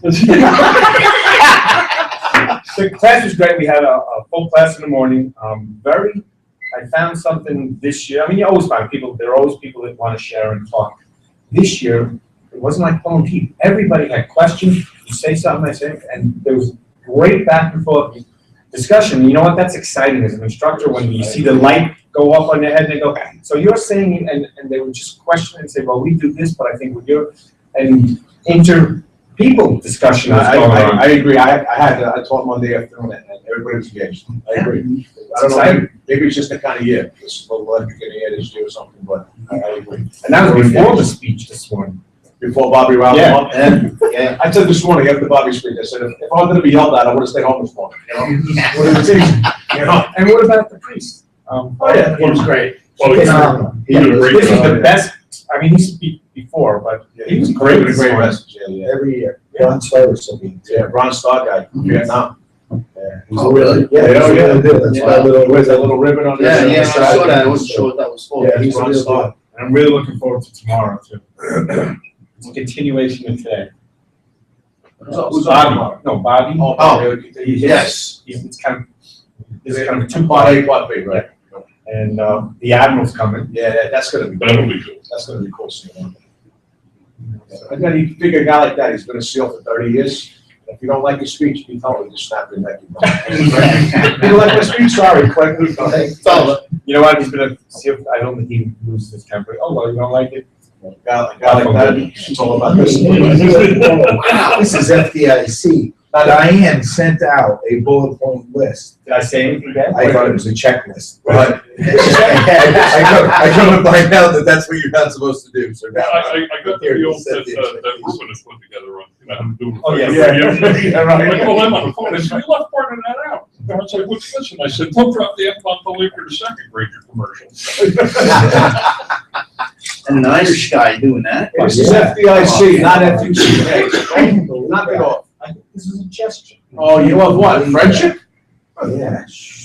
I mean, whatever I wanted to. No, not in Italy. Yeah, no, I not in love Italy. it. Oh, is that what it is? Is that what it is?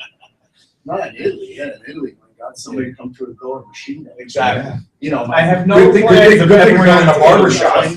One of the Billow's cousins come right in and take you right out. Uncle Tony here, we should, the sanitation business. That's retired Captain Hagar Nordvike from Cranford, New Jersey, currently fire official in New Jersey, and no, he's camera shy. Okay. So am I. Came up to hang out. Just hanging out on a hump day hangout. Frank's camera shy too. I never met a camera I didn't like. Yeah, we know. When, of course, when. I do love your new haircut. I love it. I was trying too hard. You walked into the barber, so give me a candy. Yeah. Got to the point I was just trying too hard. I think on my helmet and just like. Look at the hat the other day, he had the hat on, and I really didn't notice it, he just lifted it a little bit. What happened? Look on my face, right? I was like, take that hat off. You didn't see the hat he had on? I called it a bully hat. Oh, yeah. Bully, it was like a Butch from the Little Rascals. Oh, yeah, yeah, well, I was Yeah. a sweet cap. Oh, Yeah. it's nice, I like You selling newspapers? Nice. Selling newspapers on the Italian corner? hat.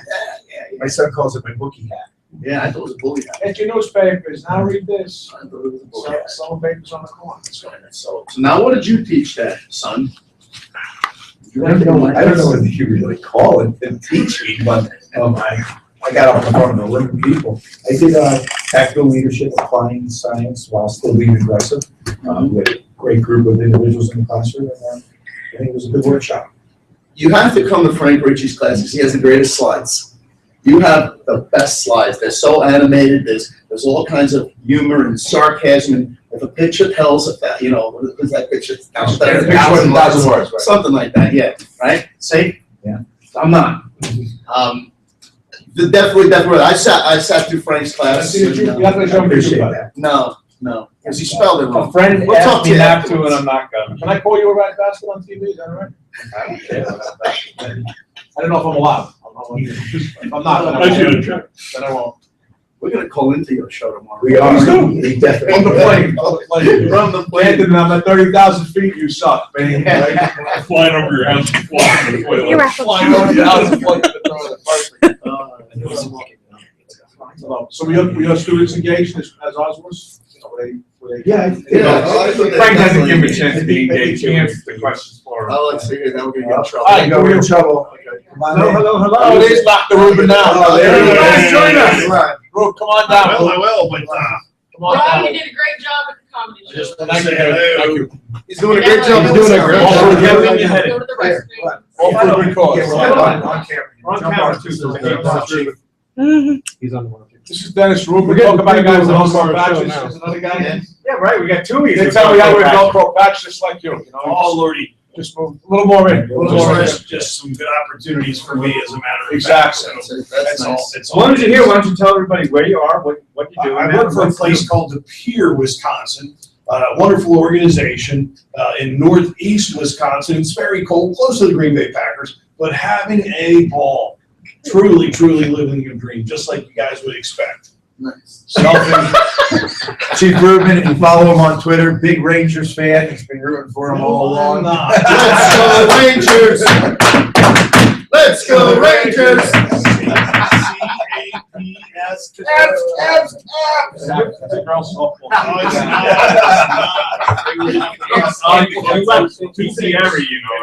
No, I never will. They will have the cup, and somehow or another, I will get to touch it. All right. What year? I'm just saying, this year, this is You think? 40th birthday. I had a child the year that the team came to town. Mm-hmm. And have they won the cup since He's you've been 40 here? years old. How many cups? Yeah. Yeah. Zero. Listen, we were like that with the Rangers No, at you guys- 194, but Nobody's I'm bad as thinking- we are. I'm thinking that Ah, this this year is is the great Rangers. band. Nobody's Yeah. bad as my team. It's like the This Cubs will and be the Mets. Rangers. I think I was. So are you guys having a show or are you just hanging out today? We are just hanging out. It started out in two and ended up in six. Actually, it's our show, but those people keep sitting down. We just came up to crash. Well, crash. So welcome aboard. John I'm Wilson, glad I to haven't hear muted. crash. What are you teaching this year? You know, I had a chance to talk about career crushers. What I've been able to do is to put together 13 things that will derail a person's career and will cause embarrassment to them in the department. I had a huge class. Using the F-bomb on the radio with them? I'm sorry. Using the F-bomb on the radio Yeah, with you them? know, I think that was brought up in the session that I had. I'm so hard, I had no idea. One of the folks indicated that if you use coarse language enough, would that cause you problems? And we had a great discussion about it. Oh, sorry, Tom. Potty mouth. Like the school. Potty mouth. Some people thought that was a checklist. Well, yeah, probably so. But the class went very well. Had a lot of spirited discussion. Talked about. I'm trying to save this thing, but I can tell we did need to get back to the caps. Well, we had a really robust discussion about some of the things not to do, and looked at the case studies that are so prevalent. We talked about the situation with the sexual harassment case in Texas, where the 5 firefighters were involved in. And really, though, we probably got to get serious about that one, because it looks like that's going to end up being a felony, where the 5 firefighters sexually abused, sexually assaulted another firefighter. What I found very interesting in that case is there was a 6th firefighter that's been arrested, a female that filmed it, which was illegal in Texas. And then both chiefs, the number 1 chief and the number 2 chief, have now been incarcerated for hiding evidence, for misleading the police investigation, for counseling witnesses. So, boy, that place is in dire straits. But I think the message is, and should always be, to look at that, to slow down, to realize how foolish that was. You would hope out of 8 people total, that there would have been 1 designated adult chief, and there was not. It slipped through the process. I think 5 are going to have a significant amount of criminality issues to deal with. Plus, there'll be sex predators, most likely for life, and then the other 3 are going to have pretty deep scars as well. So I always like to say self-discipline is the very best discipline. That's page 341 on passing on, in case you're wondering. I was wondering what page that was on. Well, Billy was kind enough to let me write in the book, and you know, I'm making fun of it, but I really want to come across seriously, because wow, those 6 lives, or the 5 lives are destroyed, and most likely the other 3, the 8 lives total, they're going to be impacted pretty heavily by some stupidity. Yeah. A little bit of self-discipline, that they would have gone a long, long, long way. And it's not even just about the chief, someone there, anybody. I don't even care if you're a probationary firefighter. As firefighters, we have the public trust, and we all know what's right. I mean, I know it's joke and shit, but the fact of the matter is, you know when something's wrong, and you have a responsibility as a firefighter to just stop it. But everybody who's not involved is now brought into it. If I'm a member of that department, was home when that happened, my reputation and my credibility is the best probably in that area the rest of my life. They're probably not gonna let any young men or women join that fire department, the community for quite a while. And what Frank said has so much value. I don't think we can discount it, and that is how to maintain the public trust. It's so hard to get in the first place, and it's so easy to lose. It is. And I think they violated it immeasurably. And I'm even going to expand that. I think it tarnishes everyone in this room. There's no doubt. I told people, firefighters, I said, we're in a profession where you pull up to a house and there's a 19-year-old teenager in bed, sick, something's wrong with her. She's wearing a nightgown.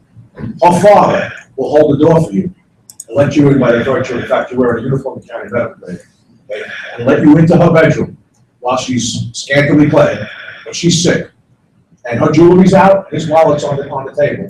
And they let you in their house to take care of their kid and let you take that kid out in the ambulance. I said, no one else has the public trust like you. And if you think about how many times that's done every single day in this country, that people hold the door and let you in their home, no questions asked. No. Okay? No questions asked. And when you go against that, when you try to tarnish that, when you try to, that's the stuff that it takes us down. And it doesn't take much to take us down. No. Bobby said it this morning in his speech. It's those exact words. Honesty, Yeah. You know, the best piece of advice I ever got from a former fire chief in Durango, Colorado, who's no longer with us.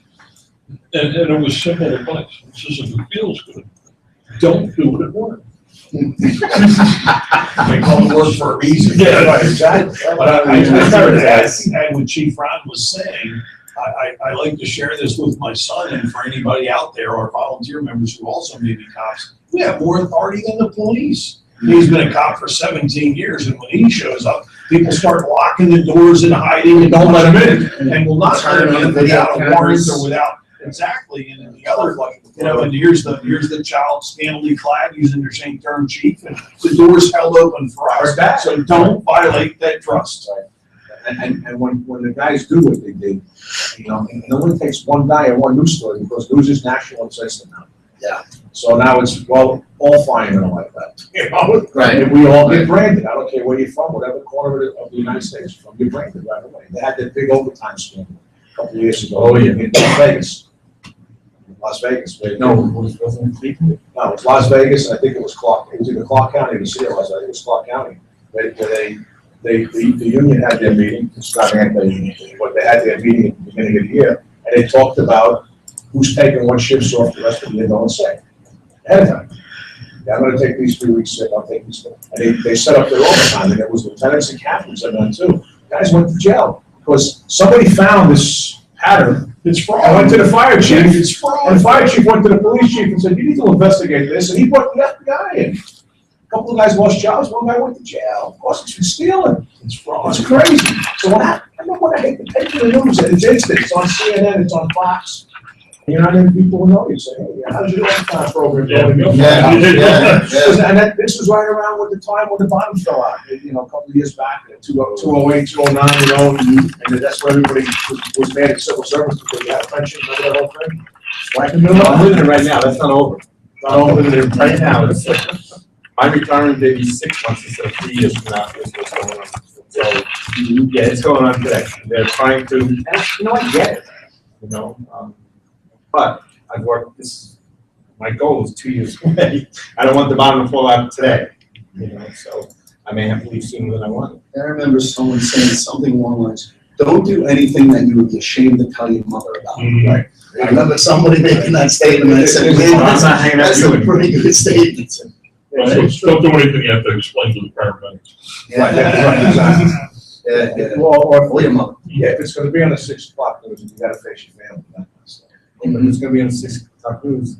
Will you be proud of it or will you be ashamed of it? Exactly. If I'm proud of it, I want the 6 o'clock news there. So bring the press in. The problem is the instant news and the social media. And anything happens, it gets around. PJ Norwood. We have in Betty Co for tomorrow. All over the country in 35 seconds. That's true. He's the minister of propaganda. Minister of propaganda. The other issue that I think would be worthy of discussion here that fits into this so well, we talked about not hiring idiots, not hiring thugs, not hiring military misfits. we had a good, robust discussion about that. And it sets the stage for protecting that standard, that quality trust, the things that this body is talking about that's so important. And if you start off with a person that has questionable background, doesn't have the appropriate clear record of conscience, things like that, you can just imagine. So I thought that was some good discussion we had. I think Tom was part of that. Any suggestions from cities that have the lawsuits and those problems of force that as well? They know this person we shouldn't hire, and some of the lawsuits that are happening in some cities in this country right now, they don't have a choice. We were under a couple of consent decrees, if that's what you're referring to, and I would say it just means that it's a challenge. It's a challenge to make certain that the right people are identified in the workforce, that you do some preparation work. Atlanta was a really interesting opportunity in that money was available for us to do an academic academy. So we brought in one of the community colleges, and they began preparing folks that might have a challenge academically, reading, writing, spatial relationships, mechanical capability. And the idea was that the community college would offer 2 evenings a week. Anybody who was interested in the community could attend. And at the same time, there was money to do a physical fitness preparatory academy. So we ran the CPAT around the clock. I think it was 3 or 4 times a week. So you could have as many as 6 opportunities to work with the Atlanta Fire Department to prepare you for our job or any job. So from my chair, I think that you can be able to go out and recruit a very rich, a very diverse group without ever lowering the standards. I would suggest to you, though, that it takes time, that it takes energy, and it takes political will. And Atlanta had all of those come together. The mayor was incredible. I doubt anybody here would know her, but Mayor Franklin, I worked for her, and I just give her the highest points possible. She demanded we needed one in a great diverse workforce. We should have had one, we did have one, but she never lowered the standards. I don't think we did. I think we hired great people, but again, it took a lot of work, a lot of time, a lot of money. And no consent decree says that you can't do a background check. It's something I'm very familiar with. Our background checks for fire department, we were talking about the fire department has more responsibility than the police department because the way we come in people's homes, more authority. So why are we having a different background check for your police officers than you are for your firefighters? And the city of New Haven, I gotta give the politicians some credit. These last recruit classes, they did the same background check for the police department. Even to the point, you come in for your interview with the cop, he sits down at the table with you, says, all right, put your cell phone on the table, give me your car keys. Now I'm gonna follow you home, goes in your car, looks at your car, follows you home, searches your whole room. Wow. Searches your computer at your house, so you have no time to call anybody or anything else. A lot of people got kicked off. My cousin got hired, he lived with his parents. Now he comes home, he's got a cop car following him. The cop's got his cell phone. He goes, Mom, Dad, police are here to search the house. I need you to consent. And, you know, and yes, you have the right not to have them searched, but you also have the right not to get hired. So treat the fire department like the police department because of the authority we have, and you know, avoid some of those 20-year problems. I mean, it only makes sense. You know, the other thing is you need to have a mechanism in place that, you know, because some people do slip through cracks. Absolutely. You know, but in that first probationary year, when you have the ability to maybe get rid of them, if you are turning your head the other way, if you don't have a good mechanism in place of evaluation, you know, sometimes these people will get past their first year, and then it's very, in New Jersey anyway, very difficult to get them off the job. You know, we've also done things where they've extended the probation period for certain individuals, and just let them know, look, we're extending the probation period just because there are some, you know, questions, doubts, things like that that, you know, we have in regard to your performance. So, you know, basically give them the chance to step that up now, you know, you need to have those mechanisms in place to protect the department. So that would be double secret But you need company officers that are doing their job too. Right? So the company officers aren't doing their job and letting you know these deficiencies. Oh, yeah. Because you know what? It's much easier to for some people. Like, I'll move on. So it's your problem as the chief. I'm just a lieutenant. You know, he's okay. He's a nice guy. I really like him. But, and if you don't share those butts with the chief or on your evaluations, a year or whatever your department has, he's on probation, and he's got to pretty much stab the chief or kill somebody to get fired. My job. And also, I would say, and again, I know this body would agree, hopefully if there's mid-course corrections possible, that we're trying our best to get the person straightened out. And, you know, when Fire Engineering Magazine, I get to write a few times and I talk about using the Gordon Grantism of not hiring the idiots, the thugs, and the military misfits. And then he goes on to say, if you do hire them, they'll never let you down. That's Gordy. That's Gordy. You know, that they'll always be idiots. Yeah. You'll never be disappointed. So if you let them in, if you open that gate, if you don't make sure that police go and do what Frank described, you are taking a risk. And let's face it, some do get through, just like you said, Chief. So I think being diligent on that front end is so critical. I can't emphasize it enough. And I've never met a person that was drummed out of the military that belongs in the fire department. That doesn't get much play either. But if you didn't get an honorary discharge, or maybe in a few cases a general discharge, we don't want that. The dishonorable, or what's the nearly dishonorable called, less than honorable, those folks are just not going to work. It's a bad start. It's a bad start. Well, yeah, I'm putting us and you guys soon, and I'm going to tell my officers, if you don't do your diligence in that first year, you're going to be stuck with these guys. You're stuck with them. You're their supervisor. They're going to be the bane of your existence. So do your job, be diligent, get course corrections along the way. As If you make them. Yeah, and that's all. You got a whole year. Get it done. And one of the most important things for company officers, you're not the highest paid firefighter. You have to realize if you're gonna be a company officer and you're gonna lead, you have to be willing to make yourself uncomfortable. Because handling these issues and nipping them in the bud before it becomes a big issue, you're gonna be, and you're gonna feel a little uncomfortable. But when you're even sitting at that kitchen table, somebody says something that they shouldn't say, it's your job to say, cut it out, knock it off. And I've said that so many times at the table, and that prevents. Whatever you let go becomes the new minimum standard. And then it just grows. So when you're the boss, yeah, you can be their friend, but you still gotta be their boss. You know, and I'll go back to what my father tells me about going to parties when you're invited somewhere by your shift or crew. He says, Frank, your job is to show up to everything that you're ever invited to, but then leave early enough so they can talk about you behind your back. You have a smart dad. I go in, we have lunch with the boys, I eat my lunch fast, and I go to my office, so they can do exactly that. Discuss me or not discuss me, but it's their room, the kitchen is their room. Reminded my good friend Pete Land, who just retired from North Avillo, Massachusetts, chief. He said something that I used in one of my leadership places. He said, what do you allow to happen without your intervention becomes your fault. He's absolutely right. Absolutely. You understand it because you got middle's consent. Yeah, that's right. Because when down the road when something happens, the first thing that's going to happen is everybody's going to turn toward the officer and say, how did you put up with that, or how did you allow that? And all the guys are going to do what? Say, he never said a word. He allowed. Yeah. We come down and we can eat lunch in gym shorts and high heels every day. I know when the deputy walks in, why is everybody sitting here in gym shorts and high heels for lunch? All those firemen, and so I thought the captain said, hey, let's just do that all the time. You don't care. I'm sorry, I just had a picture in my head. That's why I just want to check under the table. That's why I did it. I just pictured the I'm wearing sensible bumps today. Maybe gym shorts, the high heels. There's a great story that when I was working in Farmington, the guy was chief. I put in a general order, no more card playing firehouse. So I get a floating captain who's a really good friend of mine, and they're like, "Come on, Cap, let's play cards." Guy's like, "No, he's a rule guy. No, we can't do it." So come on, we'll hide. And on the second floor, I had a gang shower. They set the card table up in the middle of the shower where they're playing cards. And of course, it was all a big setup.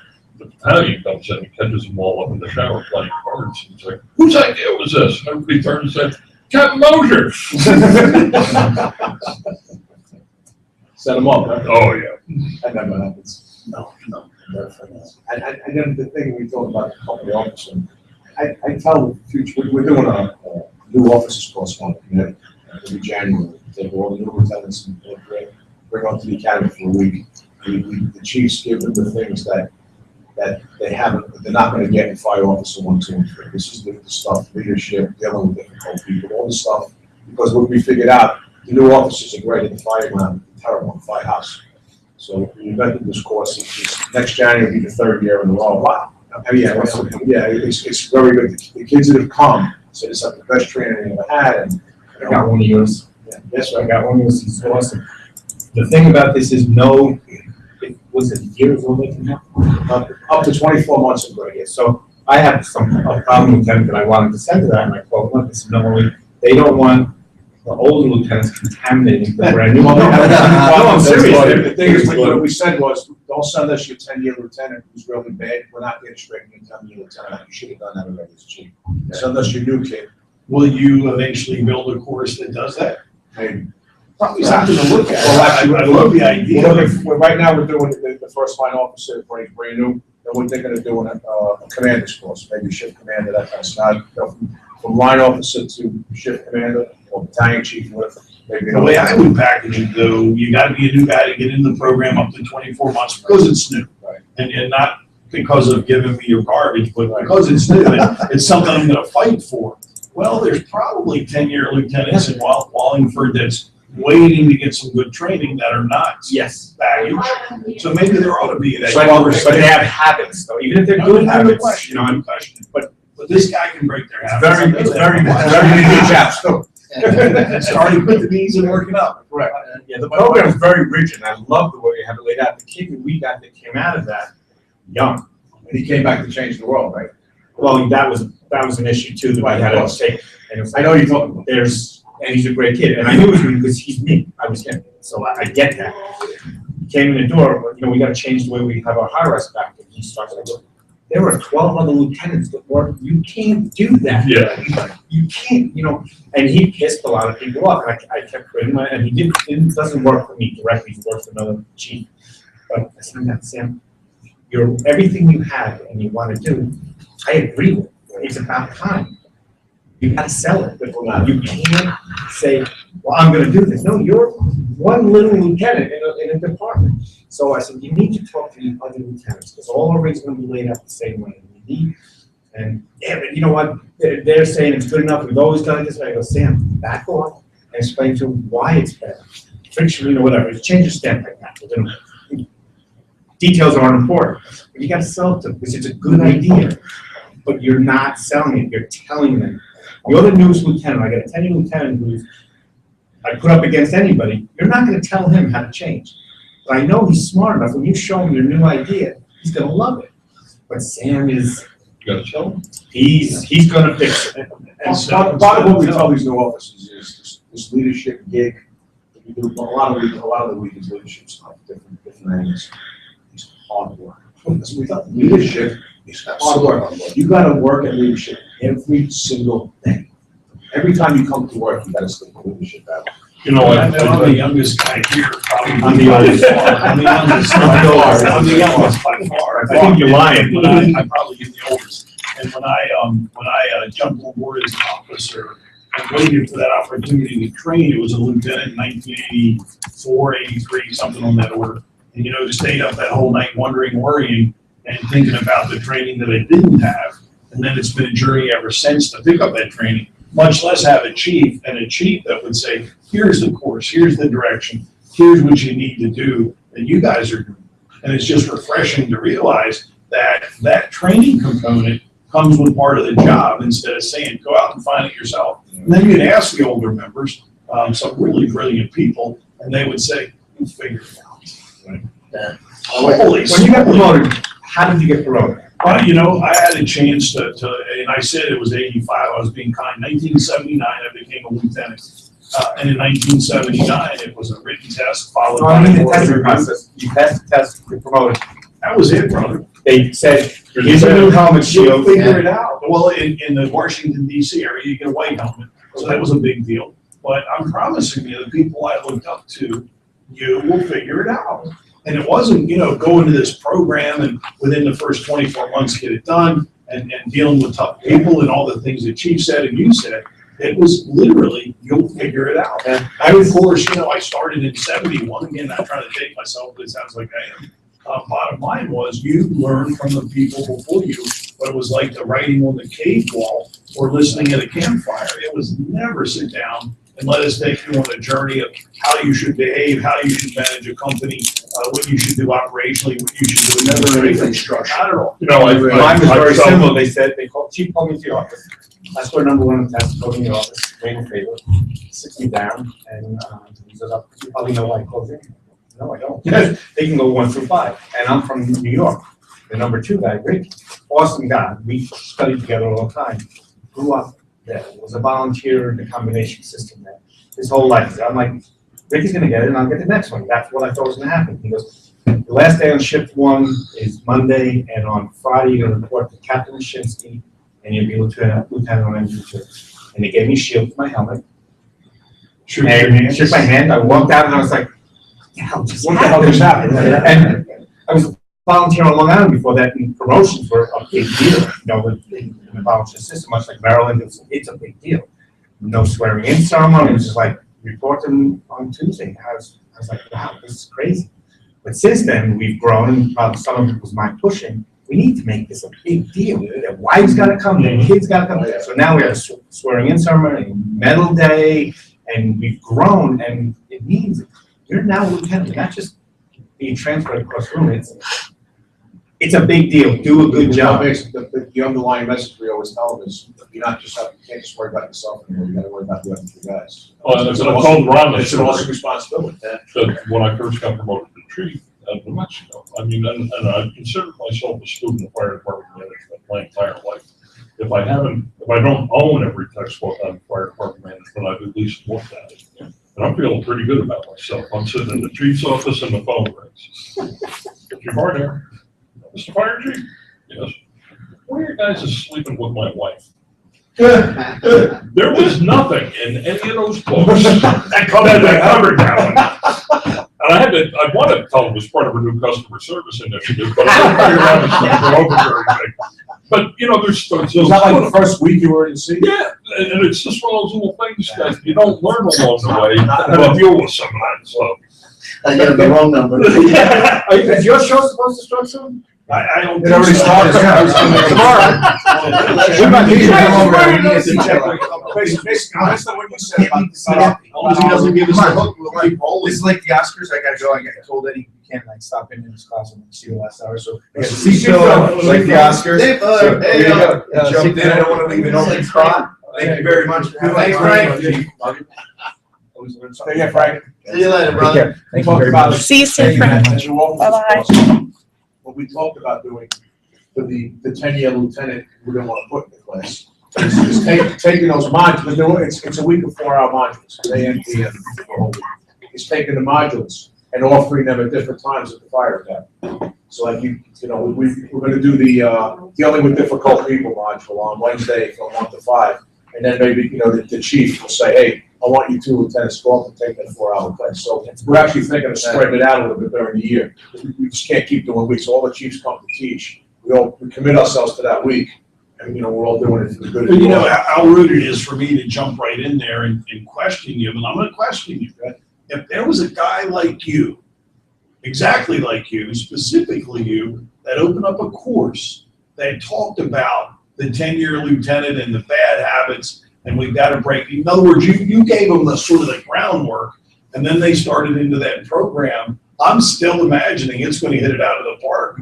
And I think by the time I made captain, I had not had that pleasure. And then it was sort of like my hair caught on fire, getting training, going to the University of Maryland and getting a bachelor's degree and all that craziness. But I would have loved to have had a chief somewhere. It was 4 years between captain and lieutenant that would have said, get your butt in here. And I think you could give them the speech, and I mean that, Ron, that would say, get the train on track.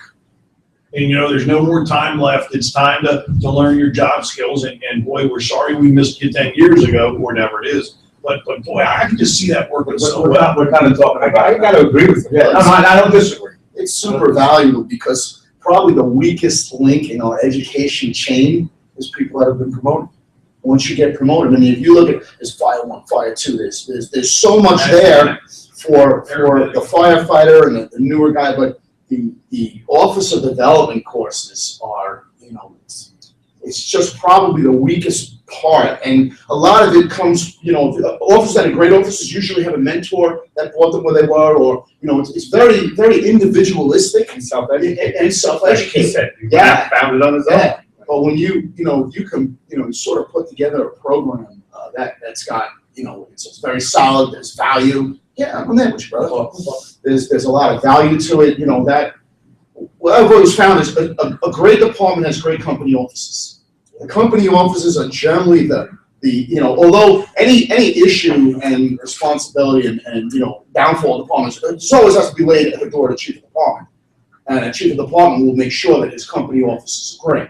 And the company officers are sort of that glue that meshes the operating people between the upper management and when you have that as a very solid base of your department, you got a good department. Chief, and I'm just going to take it a step further. I think that great chiefs come from great company officers. Yes, absolutely. Yeah. No doubt about it. Yeah, you're Except right. the administrative end. Sometimes the good fire officers can't handle the administrative job. Yeah, So you have to have a you're right. step But I to would teach say, them how to do that. yeah, in most cases, it's a training issue. In a few cases, I Well, get it. that But they they're have not to be taught, because Yeah, they've been fire Yeah. officers and leaders, then they go, budgets? The guy wasn't a great captain, it's very rare for You him want to me be to a do great that? chief. I Very, would very rare. say almost impossible. About very 10 years ago, maybe more, Bobby Hoff, I guess he was a captain from Chicago. Chicago. He did a keynote speech here at FDIC. He pounded the podium. Company officer runs the fire service. And we're all in the back in the green room. All the chiefs, Tommy Brennan was alive. Louis City sitting back there. I'm sitting back there. We're all sitting. Benjamin Friend from Philly. Franklin was there. I went out and fed his horse. So we're all sitting back there listening. So he comes back in the green room. He gets a standing ovation from the crowd. He did a great job. And Tommy Brennan said, company officer, man. Absolutely. So somebody can get the chief is the toughest job, the fifth one is the heaviest one to carry, blah, blah, blah, that stuff, right? And he stood his ground with that whole gang in the back, and I think more listening than speaking. Wow. Believe it or not. Okay. This is 15 years ago. Somebody notified me. I shut the hell up. So don't make me do something I want. So with all that, we're in complete disagreement. And I'm flying home at the end of the week. I'm sitting on a plane, another dude. I'm thinking about the whole thing. I got home, I called him. I called him, Captain Hoff. I said, you were right, and I hate you. I don't know. And I called him back, and he said, Captain Hoff, and I said, and I can't change the guts either. I did like 3 times. The fourth time I rang the phone, he said, who is this? And I said, Bobby, it's my can. I said, I think you're right. I think the company wants to run the fire service. It's 15 years ago. He was on the same, which is why he ended up being a department commissioner and retired that way. He was a smart guy, man. But I think we talked about turning the corner on health and safety before. I think we're starting to turn the corner now with office development. Because we're seeing more and more. It's needed. Whatever you read now, or wherever you go to a conference, talk about company office development. We're all talking about it a lot. There's more courses, there's more education. So I think we're finally getting it. I really think we're finally getting it. But when you have, and when you talk about the chief officers as well, if they were great company officers, great chief officers, but when you have a department that has a very solid and sound formal organization, sets great expectations, follows through on those expectations, then those captains know what's expected, and your whole organization is a much stronger organization. When there's a disconnect between the chief of department, the formal organization, then between that and the company officer level, then the company also starts to move further and further away from the informal organization, which can be a big detriment. But if the department is a very solid department, the formal organization can be just as beneficial to the department as a formal organization. So it's sort of like a whole big piece of the puzzle that runs from the top to the bottom. But again, that doesn't change the fact that the company officer is still that pivotal guy that actually brings the people below him up to the level he's at, so that they can move forward in a healthy department. It's about health. 10 years ago, when we launched, 11 years ago, we launched the Everyone Goes Home program through the Phone Valley Fest. That named Dennis Rubin, he do something. Where would you pay? Oh, Lord. Home. Years ago, I was in Atlanta. Yeah. And Dennis on the video, that the company officer has got to set the tone. Company officer buckles the seatbelt, the rest of the guys are going to the seatbelt. Quote unquote. There's gotta be a designated adult. Exactly, so it's about setting that example and having those guys, so in terms of what Bobby Hoff said and what he alluded to on that video, it's true, it's just the immediate direct supervisor is gonna be the guy, or the gal that's gonna make the difference. One thing to work with. Well, you're actually to the top, I like Sorry. that. Yeah. What you were talking about, the upper management and the chief, plain English sucks, it's falling apart. Absentee. You can have good companies, you won't have a good department, but you will have that standout company somewhere where the captain of that company, the officers, the men are following that leader, the captain of that company. Chief, though, and I agree, but another slice of that is having a good company officer when the chief's not there. In other words, look at some of the case studies. A heart attack call, 200 feet from a fire station. Oh, yeah. The family's waving down, begging. We know that case. And it goes on and on and on. But I think if you were to sit down with that chief or any chief, would you like to have intervened? The answer is of course. Well, that was a lieutenant that dropped that football. And then, of course, there's a case study out in California where they don't go out into the water. Oh, yeah. So again, I think the company officer, and then 2 or 3 o'clock in the morning, it would be nice to come up and go to a trash can on fire or grandma having a heart attack. Well, the chief's probably not going to do that. Again, it falls back on that company officer. If they take that leadership role, become the designated adult, I say that kind of tongue in cheek, have fun but meaningful. Boy, life is good for everybody. I agree. When I got the job where I am now in Connecticut, they asked me about, living within 20-mile radius and all this sort of stuff. And I said to the mayor, the first selectman who called me in Connecticut, I said to him, it almost doesn't matter where I live. Because at 3 o'clock in the morning, it matters what those guys are gonna do when they pull up in 4 minutes. I said, it has nothing to do with me. To make the truth. I said, I'm not gonna be there. I said, if I live right in different story, I'll live in town, but I'm not gonna be living in town. I work in, can't afford to.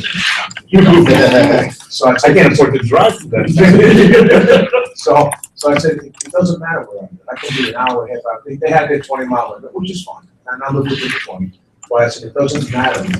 It's what happens when those guys pull up in the middle of the night, making those decisions. I said, if the guy, I said to the mayor, the guy in the right front seat, I said, do you understand who that is? He said, no. It's the officer in charge. The person who sits on the right side of that apparatus, and making those split-second decisions. And then I gave him the first 5 minutes of the next 5 hours. I gave him all that philosophical stuff. And he got it.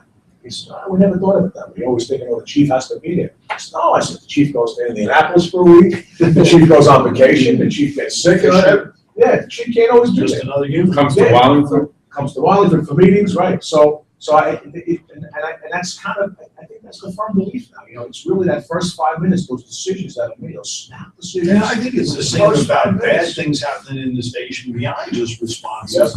And responses, of course, keep you right on track. But when bad things happen, when harassment, when hazing happens, when you're disrespectful to the customer, when you do just dumb things, if the company officer steps in, it fixes it. And I don't think that has to be a long oration. Chief Bonacini, he could with his story, talks about one of the captains simply saying, when a female member of their department comes out inappropriately dressed, she goes back in, gets on the right uniform like a brand. But how tough is that? Because some captains wouldn't do it. No. We need leadership. We need. There you go. I had a chief, it's a guy named Steve Bedore. He said, what I want to do here is I want to cast a long shadow. Because what I need these guys, and my expectation would be that they'll operate as if I'm in the room. Because if I'm in the room, they're going to operate appropriately based on the expectations that I set. But I'm not always going to be in the room. So I'm hoping that the shadow that I cast is long, and they're going to operate the way that they were taught, the way they're expected, and I'm never going to have to worry about what they do. It's the same thing with the fire department. I was a deputy, and I was a deputy, and I was fire in the 3rd Battalion. I'm down in the 1st Battalion in my quarters, but my expectations and my trust is that before I get there are things that are going to be going on that by the time I get there, I'm not going to have to make a lot of changes because I trust that my shadow and what I've done prior to these guys getting on that scene has taken care of 95% of those problems. And it's the same thing in the soft environment of the firehouse. If I'm showing where my expectations are, where my lines in the sand are, et cetera, formal organization, formal rules. Chances are that the guys will follow those. And great statement. I cast a long shadow. I'm gonna steal both of those. You know, Anthony, I think you hit the nail on the head. Where do my leadership It came from a guy named Ed Flood, who was my mentor. Oh boy, this guy had a slant on the fire service. No one has. And this is a book that's hopefully coming out. I met this man about your last day on the job. Yeah. He was my captain. That setting of the expectations is so critical. Yes. And I ran into a situation here, we had a new captain, minor screw up, but you know, look, he needs to be disciplined. That's what I'm getting. It's like, have we set the expectation? Has everybody told me that that's what we're supposed to be doing? And I think that's the missing piece some days. We make the assumptions that the expectation is, but unless it's they never do the thing you want them to do unless you tell them what that is. Yes. Once you tell them what it is, then the expectations are set. I was working in Jersey, one of my guys was that, and he goes to the platform. They're pretty good. Yeah. And he told me, he said, I got my shift together, my shift captains. He said, first shift, I gave him my expectations. Here's my top 10.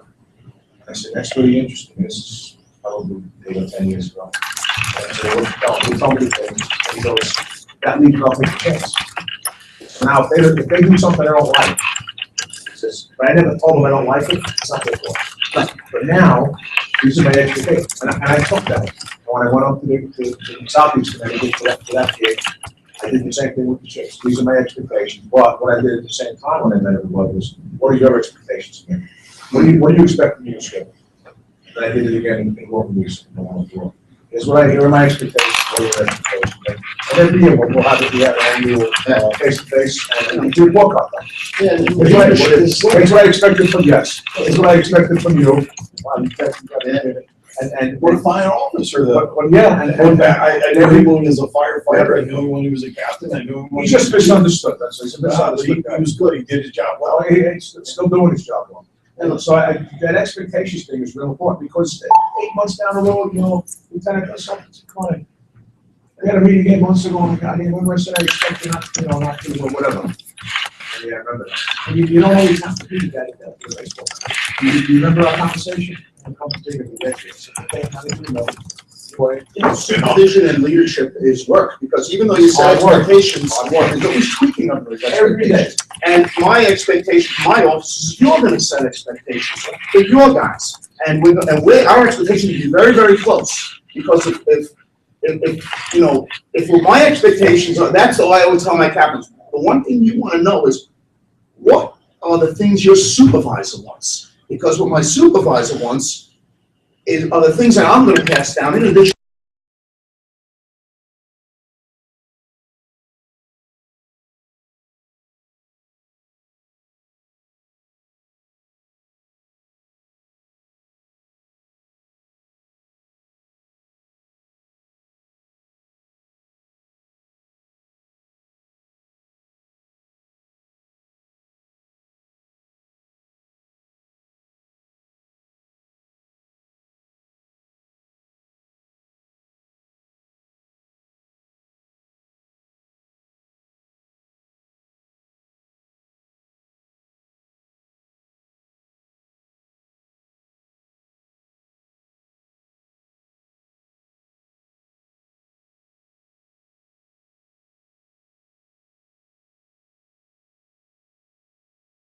He's having a bad day, he has to bury that to keep the guys, you know, and I always explain that, if you're having a bad day, you know, just sick or whatever, you can't hear it, you can't stop the guys, you can't, because you're the most level-headed, kind officer I have, and all of a sudden starts snapping, you know, these guys are like, what the hell just happened, and they don't know what to do anymore.